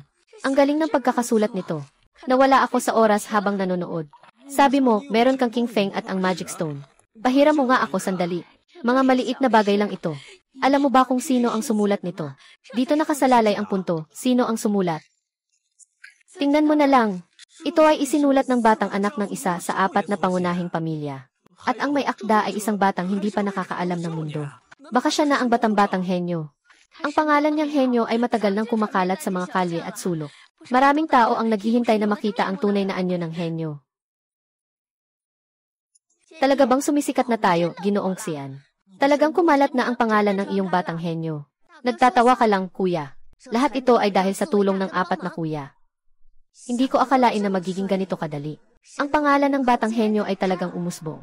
Maraming bagay ang magiging mas madali. Akala ko pa nga, na ang King Feng at ang Mahika ng Bato ay talagang isinulat ni Pei at ang iba pa. Ito ay naging isang ghostwriter lamang. Pagkatapos ay mapapaginhawa ako. Ngunit ang may akda ay 8 taong gulang lamang. Hindi pa naliwanagan. Hindi ba sa palagay mo nakakatakot ito? Paano ito posible? Walang prodigy na katulad niya sa mundo. Hulaan ko. Pagkatapos ang Quixian ay dapat na isang scholar na kasing laki ng isang master. Mayroon lamang mga makapangyarihang tao. Kaya lang makakasulat ng ganitong kahusay na kwento. Talagang magaling makisama ng mga kuya na ito. Para lang ay highlight ako. Pinaasa pa akong magsuot ng snow satin. Pero sila, nakasuot ng simpleng damit. Kuya, parang masyado tayong conspicuous dito. Nasaan pa tayo dito? Kung may kalahating talento ka lang sa akin. Kahit aso lang na dumadaan sa Nanyang Avenue. Kailangan pa rin niyang tawagin akong henyo. Ano na namang gulo ang gagawin nito? Ang panahon sa County Kui ngayon ay sobrang ganda. Maganda, maganda. Ano sa tingin mo, County Kui? Nakatikim na ako ng pagkain, County Kui. Kumain ka na ba? Ang puti talaga ng suot mong damit, County Kui. Grabe, ikaw. Ikaw si Quixin. Ako si Quixin. Seryoso ka bang 8 taong gulang lang? Hindi pa nga nakakapag-aral ng husto. Pero nakasulat ka na ng malinis na hangin at ang bato ng Mahika. Hindi ka ba tagapaglingkod sa ibang bahay? Ano ba ang mali sa pagiging tagapaglingkod? Sino ang nagsabing hindi makakagawa ng magandang likha ang isang tagapaglingkod? Sa totoo lang, hindi iyon ang ibig kong sabihin. Ang nararamdaman ko lang ay kahanga-hanga ito. Maraming mga bagay na hindi ka pani-paniwala. Sinasabi ko sa iyo, hindi lang marunong sumulat ng kwento ang aking Xiandi. Noong una, nang tinuruan ko siya, isang beses lang niyang binasa ang Qianzi Wen at natutunan na niya. At alam mo ba ang Long Wen Bianying? Si Quixian, na-memorize iyon sa isang hapon. Kayo, ano sa tingin niyo? Ilang araw niyo na-memorize iyon? Isang hapon lang, na-memorize na ang Long Wen Bianying ng tao. Makakahanap pa ba kayo ng pangalawa? Hindi ba ito mas mahusay pa kaysa sa dating henyo na si Zhao Yaozu? Siyempre naman! Paano nga ba nakuha ni Zhao Yaozu ang kanyang reputasyon bilang isang henyo? Hindi niyo ba alam? Alam ko naman. Kung hindi dahil sa lolo niya na isang county magistrate. Ano ba talaga ang silbi ng kanyang pagiging henyo? Hindi siya maikukumpara sa kapatid kong taga-county. Walang patunay ang mga sinasabi mo. Kapag nagdikit ang mga labi ninyo, sasabihin ninyo ang gusto ninyo. Basta't hindi ako naniniwala na may natututo ng Dragon Whip Shadow sa loob ng isang hapon. Huwag mong isipin na hindi ko alam. Ikaw ang alalay ni Zhao Yaozu. Naghahanap pa ng gulo, di ba? Tara na, kuya. Walang dahilan para magalit sa mga taong walang kinalaman. Umalis na kayo, umalis na kayo. Ako ang emperador na handog, isang batang henyo. Huwag niyong hadlangan ang pag-aaral ng emperador na handog. Magbigay daan, magbigay daan. Bakit? Bakit? Siyempre ako ang batang henyo. Ay naku, sino ang nagalit sa aking mabait na apo? Isang 8 taong gulang na bata. Sumulat ng isang walang kwentang kwento. Ngayon, lahat sa labas ay nagsasabi na siya ay isang batang henyo. Isang henyo, hindi ko matanggap. Gumawa ng isang script na hindi pwedeng pamarisan. At saka pa na tinatawag na isang batang henyo. Bakit naman ang isang genius? Magandang apo, tama ka dyan. Yung script na yun ay isang bagay na hindi pamarisan. Hindi talaga mahalaga. Ang tanging mahalaga ay ikaw lang, aking magandang apo. Ikaw ang pinakamalakas na henyo. Sa susunod na pagsusulit sa Keju, ikaw ang magiging top scorer, walang makakatulad sa iyo. Tama si Lolo. Yung maliit na kaligrapiya ay hindi formal. Wala namang halaga. Isang batang hamog na hindi karapat-dapat makipagkumpetensya sa akin. Ay, umatras ka na. Haha, Diyosa ng mga halimaw, Diyosa ng mga halimaw. Nako, bakit ka nandito? Nakikita kong nagmamadali ka. Anong nangyari? Sige, ayos na. Nagsulat ng isang basurang larawan at umabot na sa langit. Nagtatanong ka pa sa akin. Tama, ang apo ko ay tunay na may talento. Wala namang kinalaman ang kanyang talino sa bayan namin. Mas nakakatawa pa ay nagmamalaki pa siya. Sinasabi na sa isang iglap ay matatalo ng Dragon Whip Shadow. Hindi ba siya natatakot na baka lumaki ang kanyang mga salita? Maliwanag na nagmamalaki siya sa pangalan ng bayan ni Kree. Kaya't ang lolo ay hahanap ng tao para sa iyo na sumulat ng tula. Bukas, ikaw ang papalit sa guro sa pagbisita. Durugin natin ang kanyang kayabangan. Para malaman niya kung gaano kalawak ang mundo. Sige, gawin natin iyon. Dapat sana si Ginoong Gu ang maging patas. Para mapatahimik ang taong nagdududa kay Emperador Xian. Ngunit hindi ko inasahan na pupunta siya sa Kaifeng. Nakakadismaya talaga. Walang problema, kuya. Kapag dumating si Ginoo, mapapatunayan ko rin. Pero baka kailangan ko munang umuwi bago iyon mangyari. Kapatid, kailangan mong bumalik agad ha. Nang sabihin mo kahapon na uwi ka. Hindi ako makatulog buong gabi. Ako rin, kuya. Huwag kang mag-alala, matapos ko lang ang mga gawain sa bahay. Babalik talaga ako agad. Nandoon si Yaozu.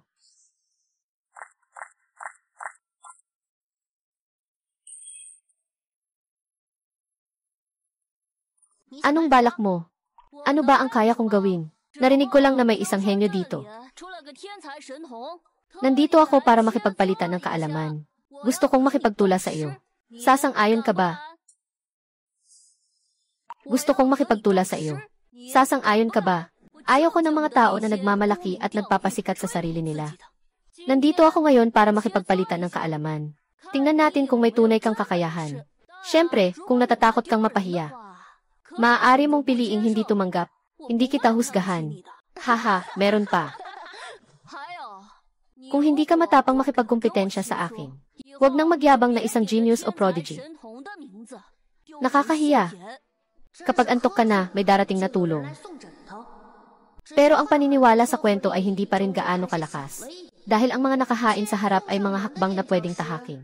Kung hindi mo pipindutin, sayang lang. Walang hiya kang hayop, gusto mo pa bang magmalaki? 8 taong gulang pa lang si Emperador Xian. Kakapasok pa lang sa pag-aaral. Hindi pa marunong gumawa ng tula. Gusto mo bang maghanap ng gulo? Kasama mo ako, Ginoo. Ano ba ang galing mo kung nagtago ka lang? Sinasabi ko lang, kaya mo ba? Kung hindi mo kaya, huwag mo nang gamitin ang pangalang henyo o batang bihasa. Kung gusto mong makipagtula sa akin, sige, pumapayag ako sa'yo. Kahit na hindi pa ako nakapagsulat ng tula. Pero kung gusto mong makipagpaligsahan sa akin sa tula, ibibigay ko ang respeto ko sa'yo.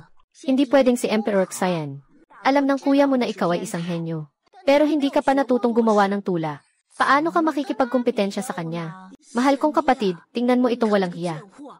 Napakakumpiyansa niya. Tiyak na may nagpadakip sa kanya. Paano mo siya matatalo? Kung hindi mo kaya, ang reputasyong pinaghirapan mong buuin ay masasayang na. Gagawin ba niya ang ganitong bagay? Batay sa pagkakakilala ko sa kanya, tiyak na gagawin niya. Dahil pumayag ka na, walang dahilan para magsisi ka na ngayon. Hindi ito ang ugali ng isang marangal na tao. Tama. Dahil nangako na, kailangan nating pumili ng tamang lugar. Sa hindi kalayuan mula sa paaralan, may isang maliit na ilog sa gitna ng mga kawayan. Napakaganda ng tanawin. Sa tingin ko, ayos na doon. Sige, tara na.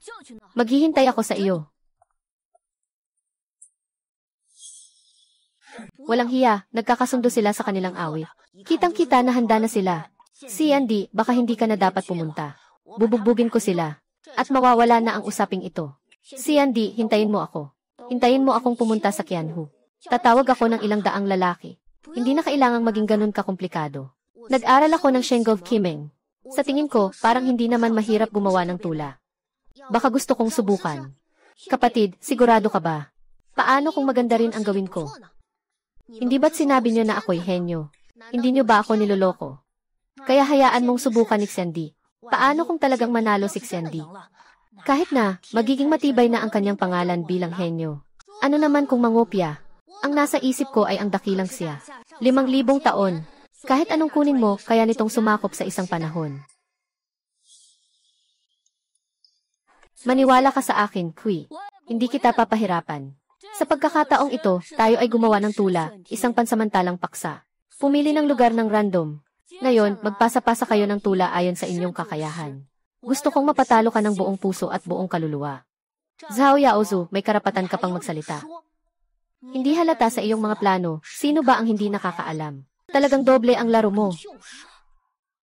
Hindi ba nila kilala ka? Hindi ba namin kilala ka?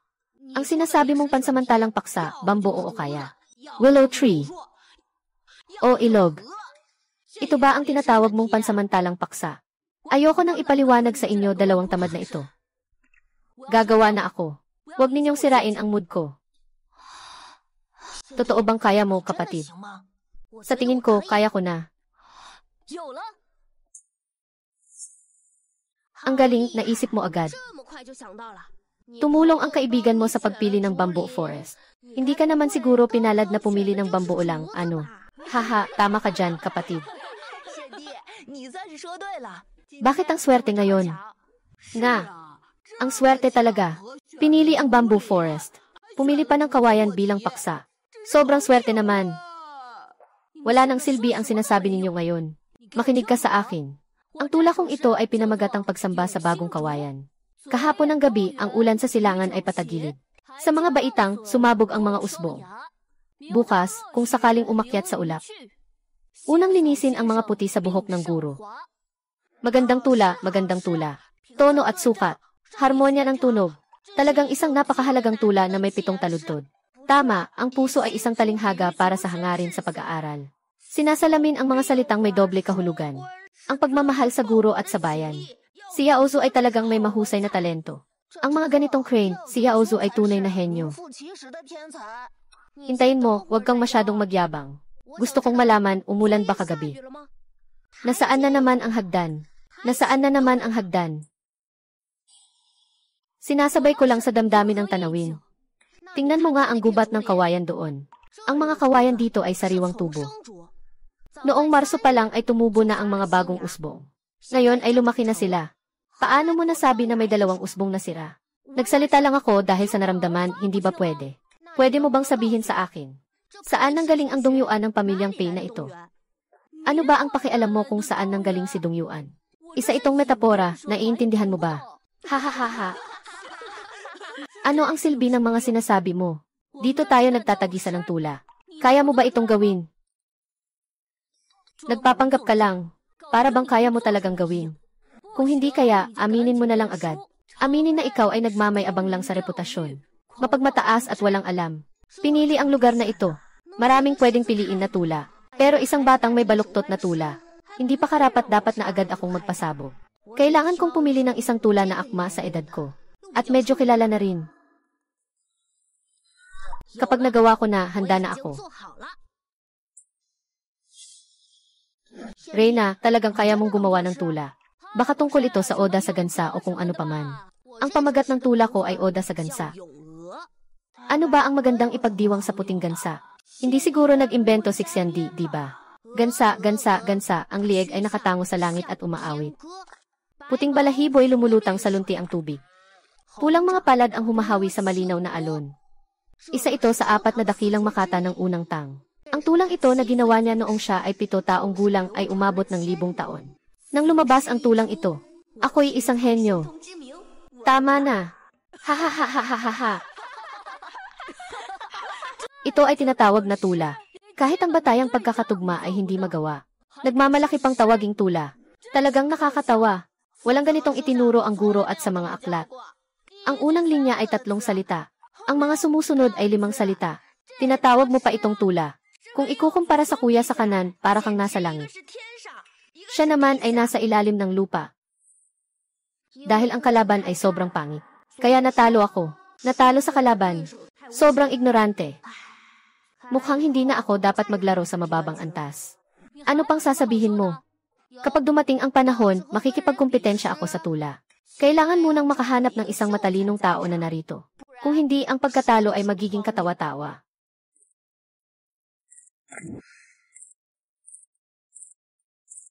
Pahintuin niyo ako sandali. Hindi tayo dapat nagsalita kanina. Siguradong hindi masaya si Emperor Xian ngayon. Ang hirap na nakuha ni Emperor Xian ang reputasyon ng isang henyo. Ngayon, basta na lang ito nawala. Siguradong masakit iyon para sa kanya. Huwag mo munang isipin iyon. Sundan na natin sila. Maghihintay tayo ulit para alagaan si General Xian. Kasalanan nito ng hayop na ito. Kung magalit si General Xian, siguradong papaluin ko sila. Mga talo, hindi na makalaban. Pero pinapagawa mo sa kanila na 300 kopya ng tula ko at ni Xian. Ipinamamahagi sa buong kalye at pamilihan. Gusto kong malaman ng lahat na ako ang tunay na genius. Kapatid Yaozu, huwag kang mag-alala. Tiyak na ipararating ko ang iyong pangalan bilang henyo sa Nanyang. Dadalahin ko ang aking tula at ang tula ni Xian. Para ipasuri ito sa aking guro. Upang malaman niyang ako ang kanyang pinakamagaling na estudyante.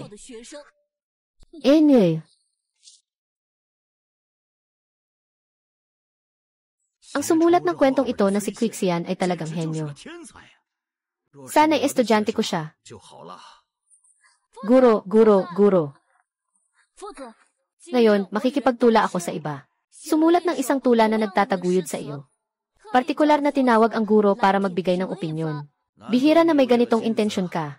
Basahin mo ito para marinig ng guro. Guro, una kong babasahin ang tula ni Xian. Hindi mo alam kung gaano kakatawa si Xian. Sumulat siya ng tula na hindi ko alam kung ano. Kung ikukumpara sa estudyante, talagang basura ito. Si Xian ba ay ang may akda ng kwentong iyon? Bakit biglang may masamang pakiramdam ako? Ganso. Buti na lang, mukhang hindi pa gagawa ng tula si Qi. Nakangiting nakataas ang lieg, umaawit sa langit. Ang ganda ng nakataas ang lieg na umaawit sa langit. Masigla, buhay na buhay. Madaling tandaan. Punong-puno ng kabataan, ano pa sa likod. Puting balahibo na nakalutang sa berdeng tubig. Pula ang palad na humahampas sa malinaw na alon. Ang ganda ng pagkakagawa ng pulang palad na naghahati sa malinaw na tubig. Para kang isang Diyos na gumuhit nito. Anong maganda sa tula ni Guro? Wala pang magkatugmang salita. Hindi na masasabi na isang tula. Mas magaling pa ang estudyante niya ng 100 beses. Ay naku.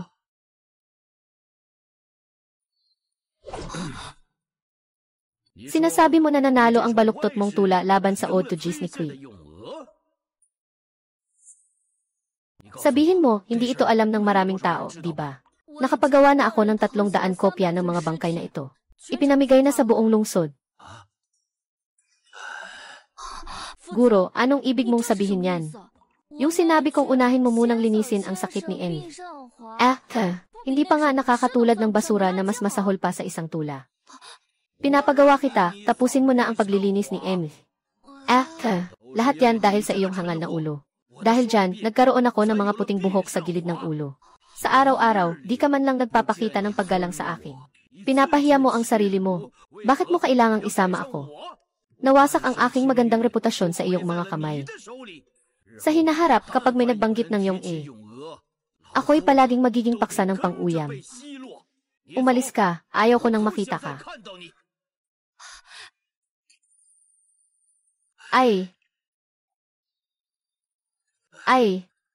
Hindi na ako makakapag-aral sa guro. Hindi ko kayang tiisin. Ang taong ito, sa tingin ko, mas mabuti pang bumalik na lang ako sa bukirin. Sayang lang talaga. Hindi natin makikita si Kixian, ang bihirang talento sa buong mundo.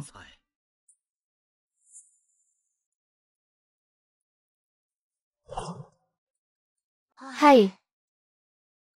Kung nandito sana si Wufuzi, kahit papaano may nagsasalita para sa akin.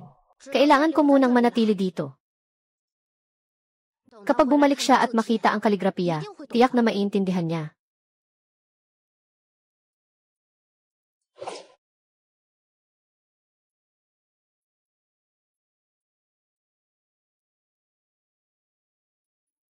Mga kapatid, anong itsura niyo dyan? Kuya, ayos ka lang ba? Anak, huwag mong sisihin kami. Alam ko na hindi namin nagawa ang tama at nakasakit sa'yo. Sa ganitong sitwasyon, talagang wala kaming masabi.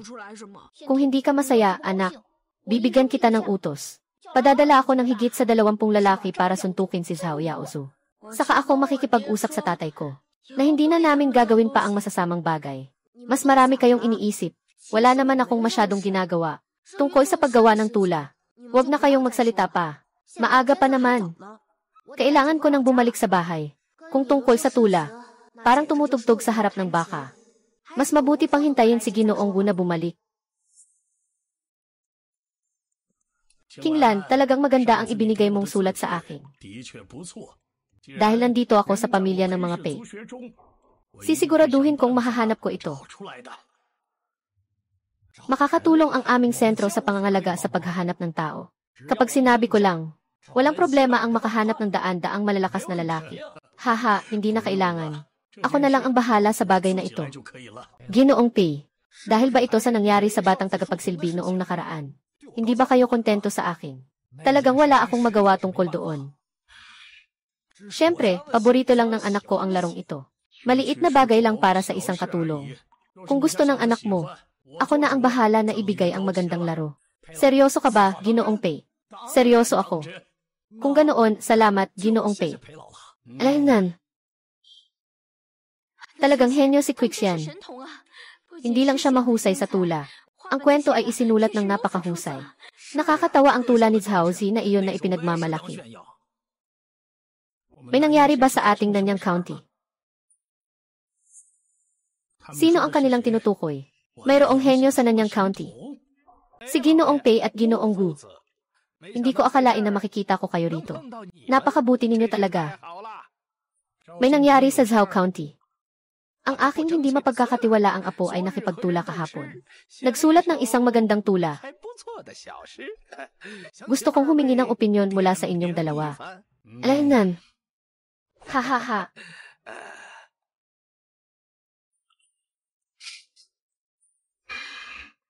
Ayos lang naman. Sa kabila ng pagiging bata, maganda na iyon, Salamat sa papuri, Ginoong Pei. Ito ay gawa ng aking apo. Swerteng nanalo ng kaunti. Ginoong Pei, tingnan niyo pa ito. Napakagandang puting balahibo sa berdeng tubig. May larawan sa balon. Sa larawan, may balon. Nanalo ang tula ng apo mo kaysa sa tulang pag-awit sa gansa. Ito ay isang biro na talaga. Hindi karapat-dapat ang mga nag-aaral na katulad namin na makisama rito. Ang tula ng apo mo. Hindi ko alam kung saan mo ito nakuha. Pero kung ikukumpara sa tulang pag-awit sa gansa, iyan ay basura, at ang pagtula tungkol sa gansa ay isang blasphemia. Anyway, sabihin mo kay Ginang at kay Kuya Jayan, naligtas na akong nakabalik. Babalik din si Kaitae makalipas ang ilang sandali. Huwag silang mag-alala. Ay, tama, sa daan pabalik ay nakatagpo ako kay Gao Qianhu. Ibinigay ko ang tagapaglingkod ni Kuya Jayan kay Gaoki. Sabihin mo kay Kuya Jayan. Parang bumagsak ang langit. Ganito nakatanda. Ganito kawalang pakundangan. Siguradong nalulong si Kuya Jayan sa kalayawan at pinabayaan ang pag-aaral niya.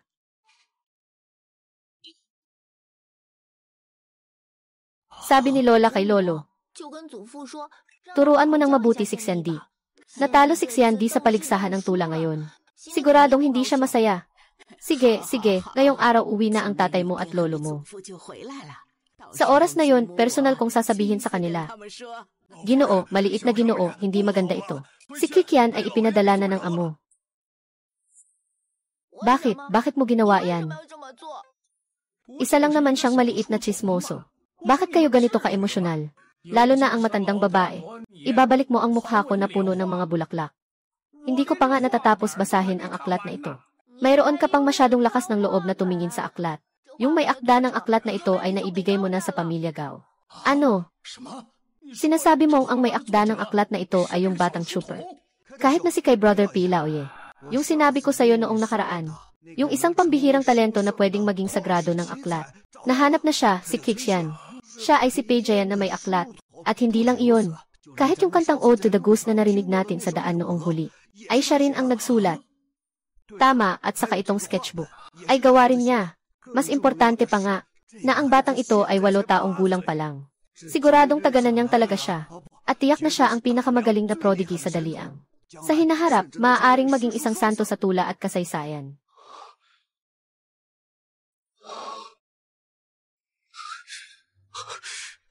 Magandang mga salita at gawa, Itay. Kaya pala, totoo ang lahat ng sinabi ni Jayan Jedati. Tama ang ginawa mo, Itay. Ay nako, bakit kaya masaya si Gao Qianhu ng ganyan? Pero hindi ko na kailangan ang kayamanan ng pamilya. Nakauwi na si Xiandi. Pero bakit lahat kayo ay pumuri kayong Ito ay isang tula na ginawa niya pagkatapos niyang matutunan ang mga tunog. Isang simpleng tula lamang ito. Mabuti ba talaga ang tula na ito? Sinasabi mo bang natutunan lang niya ang mga tunog? Gumawa siya ng ganitong tula. Grabe, ang talino talaga niya. Pagpalain nawa ako, Fei-Fi. Ang ganitong talino ay nagmula pa sa pamilya namin. Kaya ano pang hinihintay niyo? Alam ko tungkol sa Gao family. Baka ngayon ay nagsusugod na sila para manghuli.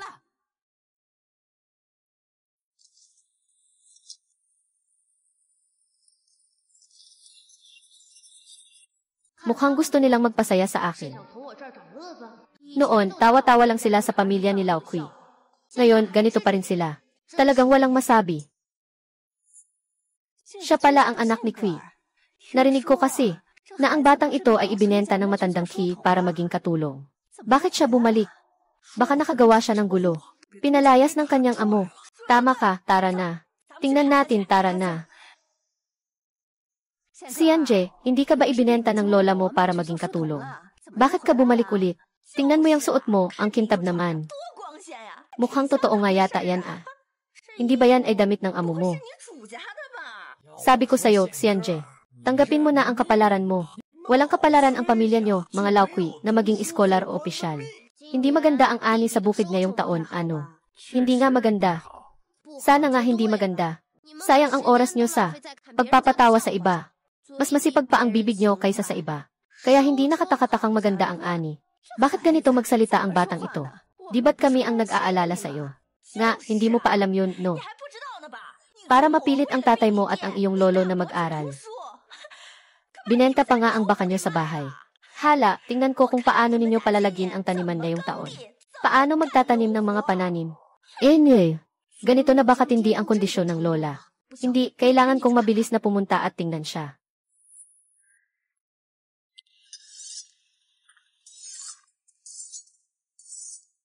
asawa ng pangalawang anak. Sinasabi ko na huwag ka nang pumunta. Hindi ka naman makagalaw ng maayos. Mas mabuti pang nandito ka sa bahay. Kung sana'y may kaunting pagsisikap ang dalawang walang silbi. Hindi sana umabot ang pamilya ni Lao Kui sa ganitong sitwasyon. Lola, lolo, tiyo, tiya. Bumalik na ako. Ay nako, ang aking kuyak si An bumalik na. Hayaan mong mabusog ka ni nanay. Hindi maginhawa ang katawan ni nanay. Huwag masyadong gumalaw. Ay nako, ay. Kuyak si An, pasensya ka na, naipit ka talaga. Hindi ako naaapi. Kailangan ko pang magpasalamat sa iyo. Kung hindi dahil sa iyong pag-unawa, na pinayagan mo akong maging alipin ng aklat, hindi ko pa magkakaroon ng ganitong pagkakataon. Lola, tatay at nanay. Tiyo at tiya, tingnan ninyo. Saan kaya nakuha ni Kuyak Sian ang maraming salaping ito? Ikukwento ko sa inyo ang aking karanasan bilang alipin ng aklat. Ganito ang nangyari. Ito ang aking bayad sa pagsusulat. Buwan-buwan ay mayroong ganito. Nay, pasensya na sa iyo. Nagdusa ka ng labis dahil sa akin. Talagang may magandang kinabukasan si Xianje. Ang dami ng pera. Kahit na hindi tayo kumain o uminom sa loob ng 10 taon, hindi natin ito makakamit. Ang galing. Umangat na si Xianje. Nay, magandang balita ito. Huwag kayong malungkot. At saka handa na ako. Pagkatapos ng anihan, pupunta tayong lahat sa syudad. Sa oras na yun, mas makakapag-aral ng maayos si tatay at ang tiyo. Hindi na kayo kailangang maghirap ng ganito. Alaynan, kakayahan mong kumita si Brother Xian ay talento mo.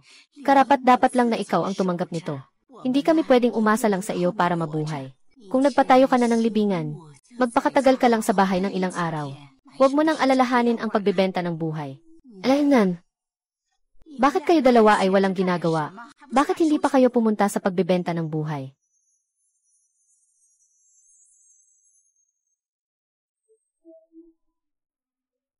Ayos na bata, umuunlad na. Sana nandito si Gauki ngayon. Sa isang utos niya, makakakuha siya ng 20 malalaking lalaki sa bahay. Wala na tayong dapat ipag-alala sa pag-aani ng trigo. Mayaman na ang pamilya namin ngayon. Ang pamilya namin sa Qi ay lalong gaganda. Aalis ako para maghanap ng tulong. Hindi talaga pwedeng asahan si tatay at ang malaking tiyuhin. Mabilis na lumabas ang asawa ni Qi. Dumating si Qianhu at ang kanyang anak na lalaki. Ang galing naman. Kakatapos ko lang siyang maisip. Dumating na siya. Ang hindi ko lang alam kung nagdala siya ng 20 na malalaking lalaki. May dumating na tulong. Lalabas muna ako para tingnan. Hindi ito inasahan ng yumaong emperador. Nandito na ako para hanapin ka. Tingnan mo, nagdala pa ako ng mga malalakas na tao para mag-ani ng trigo sa inyo. Kakatapos ko lang isipin. Sana nandito ang kapatid na lalaki. Hindi ko inasahan na pareho pala tayong nag-iisip. Talagang nagdala ng tao ang kapatid na lalaki para tumulong. Talagang umuunlad si Xianje. Pati ang mga matataas na tao ay nagdala ng tao para mag-ani ng trigo sa kanilang bahay. Dati akala namin ang pamilya ni Lao Kui ay bumagsak na. Ngunit ngayon ay pinalad na sila. Hindi pwede. Hindi pwede, Ginoong Qianhu. Paano namin kayo aabalahin para anihin ang aming trigo? Paano namin kayo aabalahin para anihin ang aming trigo? Lola, ikaw ang lola ni Haring Xian. Siya ang aking lola. Ang pag-aani ng trigo ay maliit na bagay lamang. Ipasa mo na lang sa tatay ko, tatay. Lola, maghintay na lang kayo sa bahay. May dala-dala akong higit 20 matitibay na lalaki. Sige, mga kapatid, punta na tayo sa pag-ani ng trigo. Huwag kayong mag-alala, sakto pa, hindi na namin kailangang maghanap ng mga katulong. Kuya, bakit ka nandito? Gauki, huwag mong agawin ang aking nakababatang kapatid. Ito si Hernleoy. Huwag kayong mag-alala lahat. Ngayon, nandito lang kami para sa Qi family, Qi County. Alam kong dumating na si Old Master Qianhu kanina lang. Kasama niya ngayon ang mga tao niya. Nag-aani ng trigo sa pamilya Qi. Sa aming baryo, tanging ang pamilya Qi lang ang may ganitong karangalan. Tingnan mo ang mga ginawa niyo. Hindi talaga palalampasin ni Gauki ang pagkakataong ito. Dahil pumunta ang tatay niya sa bahay ni Emperor Xian para mag-ani ng trigo. Kayo, dalawa, mga Jinshi at mga Gongshi. Isang Jinshi, isang Gongshi. Huwag ka nang magpanggap dito. Mas mabuti pang tumulong ka sa pag-ani sa bahay ni Xiandi. Bakit ka nandito? Kung hindi ako dumating, mawawala ka na sa akin. Sino bang nangako ay ang iyong lolo? Ano nang pakialam ko doon? Nakasuot ng asul na damit, may sombrero at sinturon. Talagang walang duda na siya ay isang matandang Jinshi. Maaari po ba, Ginoong Juren? Ano po ba ang dahilan ng pagpunta ninyo kay Kuya Xian? Huwag mag-alala, Ginang. Dumating kami kay Quick Xian para lamang sa personal na bagay. Hindi ito personal na bagay. Dumating sila para dukutin siya.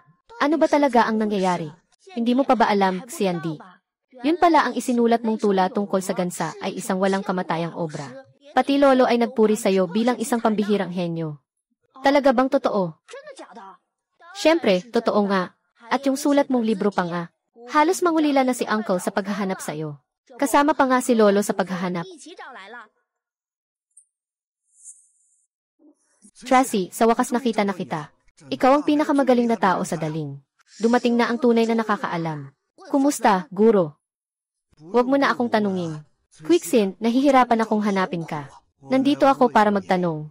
Naiwan mo ba sa silid-aralan ang 3 kopya ng pagsusulat? Isa ay ang iyong unang aralin. Isa ay ang kopya na ginaya mo mula sa aking mga puna. At isa pa, ay ang isinulat mo pagkatapos ng isang buwang pag-aaral. Ginoong Gu, hindi maganda ang unang sulat ko. Pati ako ay pinagalitan ng guro na parang sirang kahoy. Ay naku! Sisiilain ko ang aking mga mata. Naiinip ako sa iyo. Huwag mo sanang isama sa puso mo. Dapat ay mag-aral ka ng mabuti. Salamat sa iyong mga aral. Basta huwag mo akong sisisihin sa mga sinabi ko noon. Mas mahalaga, huwag mo sanang isama sa puso mo. Ito ay 500 taon na ang nakalipas. 500 taon mula ngayon. Sikson ay magiging banal na guro ng mga tao sa buong mundo. Wow, Xian Di, ang galing mo. Sinasabi ng guro na magiging banal na guro ka. Tama yan. Hindi kailanman pumuri ang guro sa sinuman sa Zexu. Kaya nyo bang makipagtagisan kay Xun? Hindi lang ito tungkol sa sining ng pagsusulat. Kahanga-hanga rin ito sa larangan ng panitikan. Mas magiging posible kang maging dakilang makata. Tama ang sabi ni Jinlan. Quick yan, ang galing ng talento mo. Hindi sobra ang sabihin na para kang bituin sa langit na bumaba dito. Pero may ilan pa rin akong pagdududa. Ginupi, pakiusap, sabihin mo na hindi ka pa nag-ilaw. Paano ka nakasulat ng Ode to the Goose? Ako'y nagsimula pa lang mag-aaral. Tinuruan ako ni Big Brother na basahin ang 1000 Character Classic at Dragon Script Whip Shadow. Tungkol sa pagsusulat ng tula. Matapos kong basahin ang Shenggong Kimeng, makakasulat na ako. Sinabi ko na ito sa iyo, di ba? Ang Qianziwen, nabasa lang ng emperador ng isang beses at natutunan na niya. At ang Longwen Baining, nabasa niya ito ng isang hapon at naaalala na niya. Totoo ang lahat ng sinabi mo dati. Siyempre, totoo ito. Ikaw lang ang hindi naniwala. Maaari rin akong maging saksi. Quicksin, ikaw na ang bumaba mula sa bituin ng literatura. Hindi ka bagay dito. Tara, umuwi na tayo. Ako ang personal na magtuturo sa iyo. Ikaw, estudyante. Hindi ka karapat-dapat sa aking personal na pagbisita. Quixian, pumasok ka sa angkan ng mga pay. Bibigyan kita ng 5 tael na pilak bawat buwan. Mga Ginoo, totoo ang sinasabi ninyo. Ang anak namin na Xian ay makakapag-aral na sa inyong Paiklan Academy, di ba? Huwag kayong mag-alala, Ginang. Si Xian at ang anak ko ay magka-brother. Sakto lang na pumasok siya sa Paiklan Academy. Walang mas bagay pa. Yung sinabi niyo dati na si Xian ay henyo. Na siya ay isang Diyos ng literatura. Totoo ba iyon? Totoo, Ginang. Sa buong daliang, walang makikitang pangalawa na tulad ng henyo ni Quixian. Siya ay isang batang henyo talaga. Diyos ko, sa wakas ay nagising ka na. Binigyan mo ang pamilya namin ng isang bituin ng karunungan. Quicksin, ikaw at si Giant ay magkapatid. Kaya ikaw ay kabilang sa mga nakababatang henerasyon ng pamilya Pe. Basta pumasok ka sa paaralan ng pamilya Pe. Ano man ang kailangan mo, pagsisikapan naming matugunan. Ako. Hindi pa natatapos ang pag-aani ng trigo. Hindi mo ba narinig ang sinabi ni Quixian? Mabilis, tumulong ka sa pag-aani ng trigo. Mayroon pa ba? Kailangan ko pang kumita. Ngunit ayaw kong lumayo sa pamilya. Madali lang yan. Sasagutin ng pamilya Pe ang iyong tirahan. Lipat na lang kayong lahat sa lugar na iyon. Maraming salamat kay Ginoong Pe. Kapag natapos na namin anihin ang trigo sa amin, pupunta ako sa paaralan ng angka ng Pe para mag-aral. Ha. Sige, ako naman ay pupunta na rin mag-ani ng trigo. Pagkatapos naming anihin ang trigo, aalis na tayo. Sa wakas, ang panahong ito ng kasaganaan ay nagbukas para sa akin. Ang naghihintay sa akin ay isang makinang na mundo.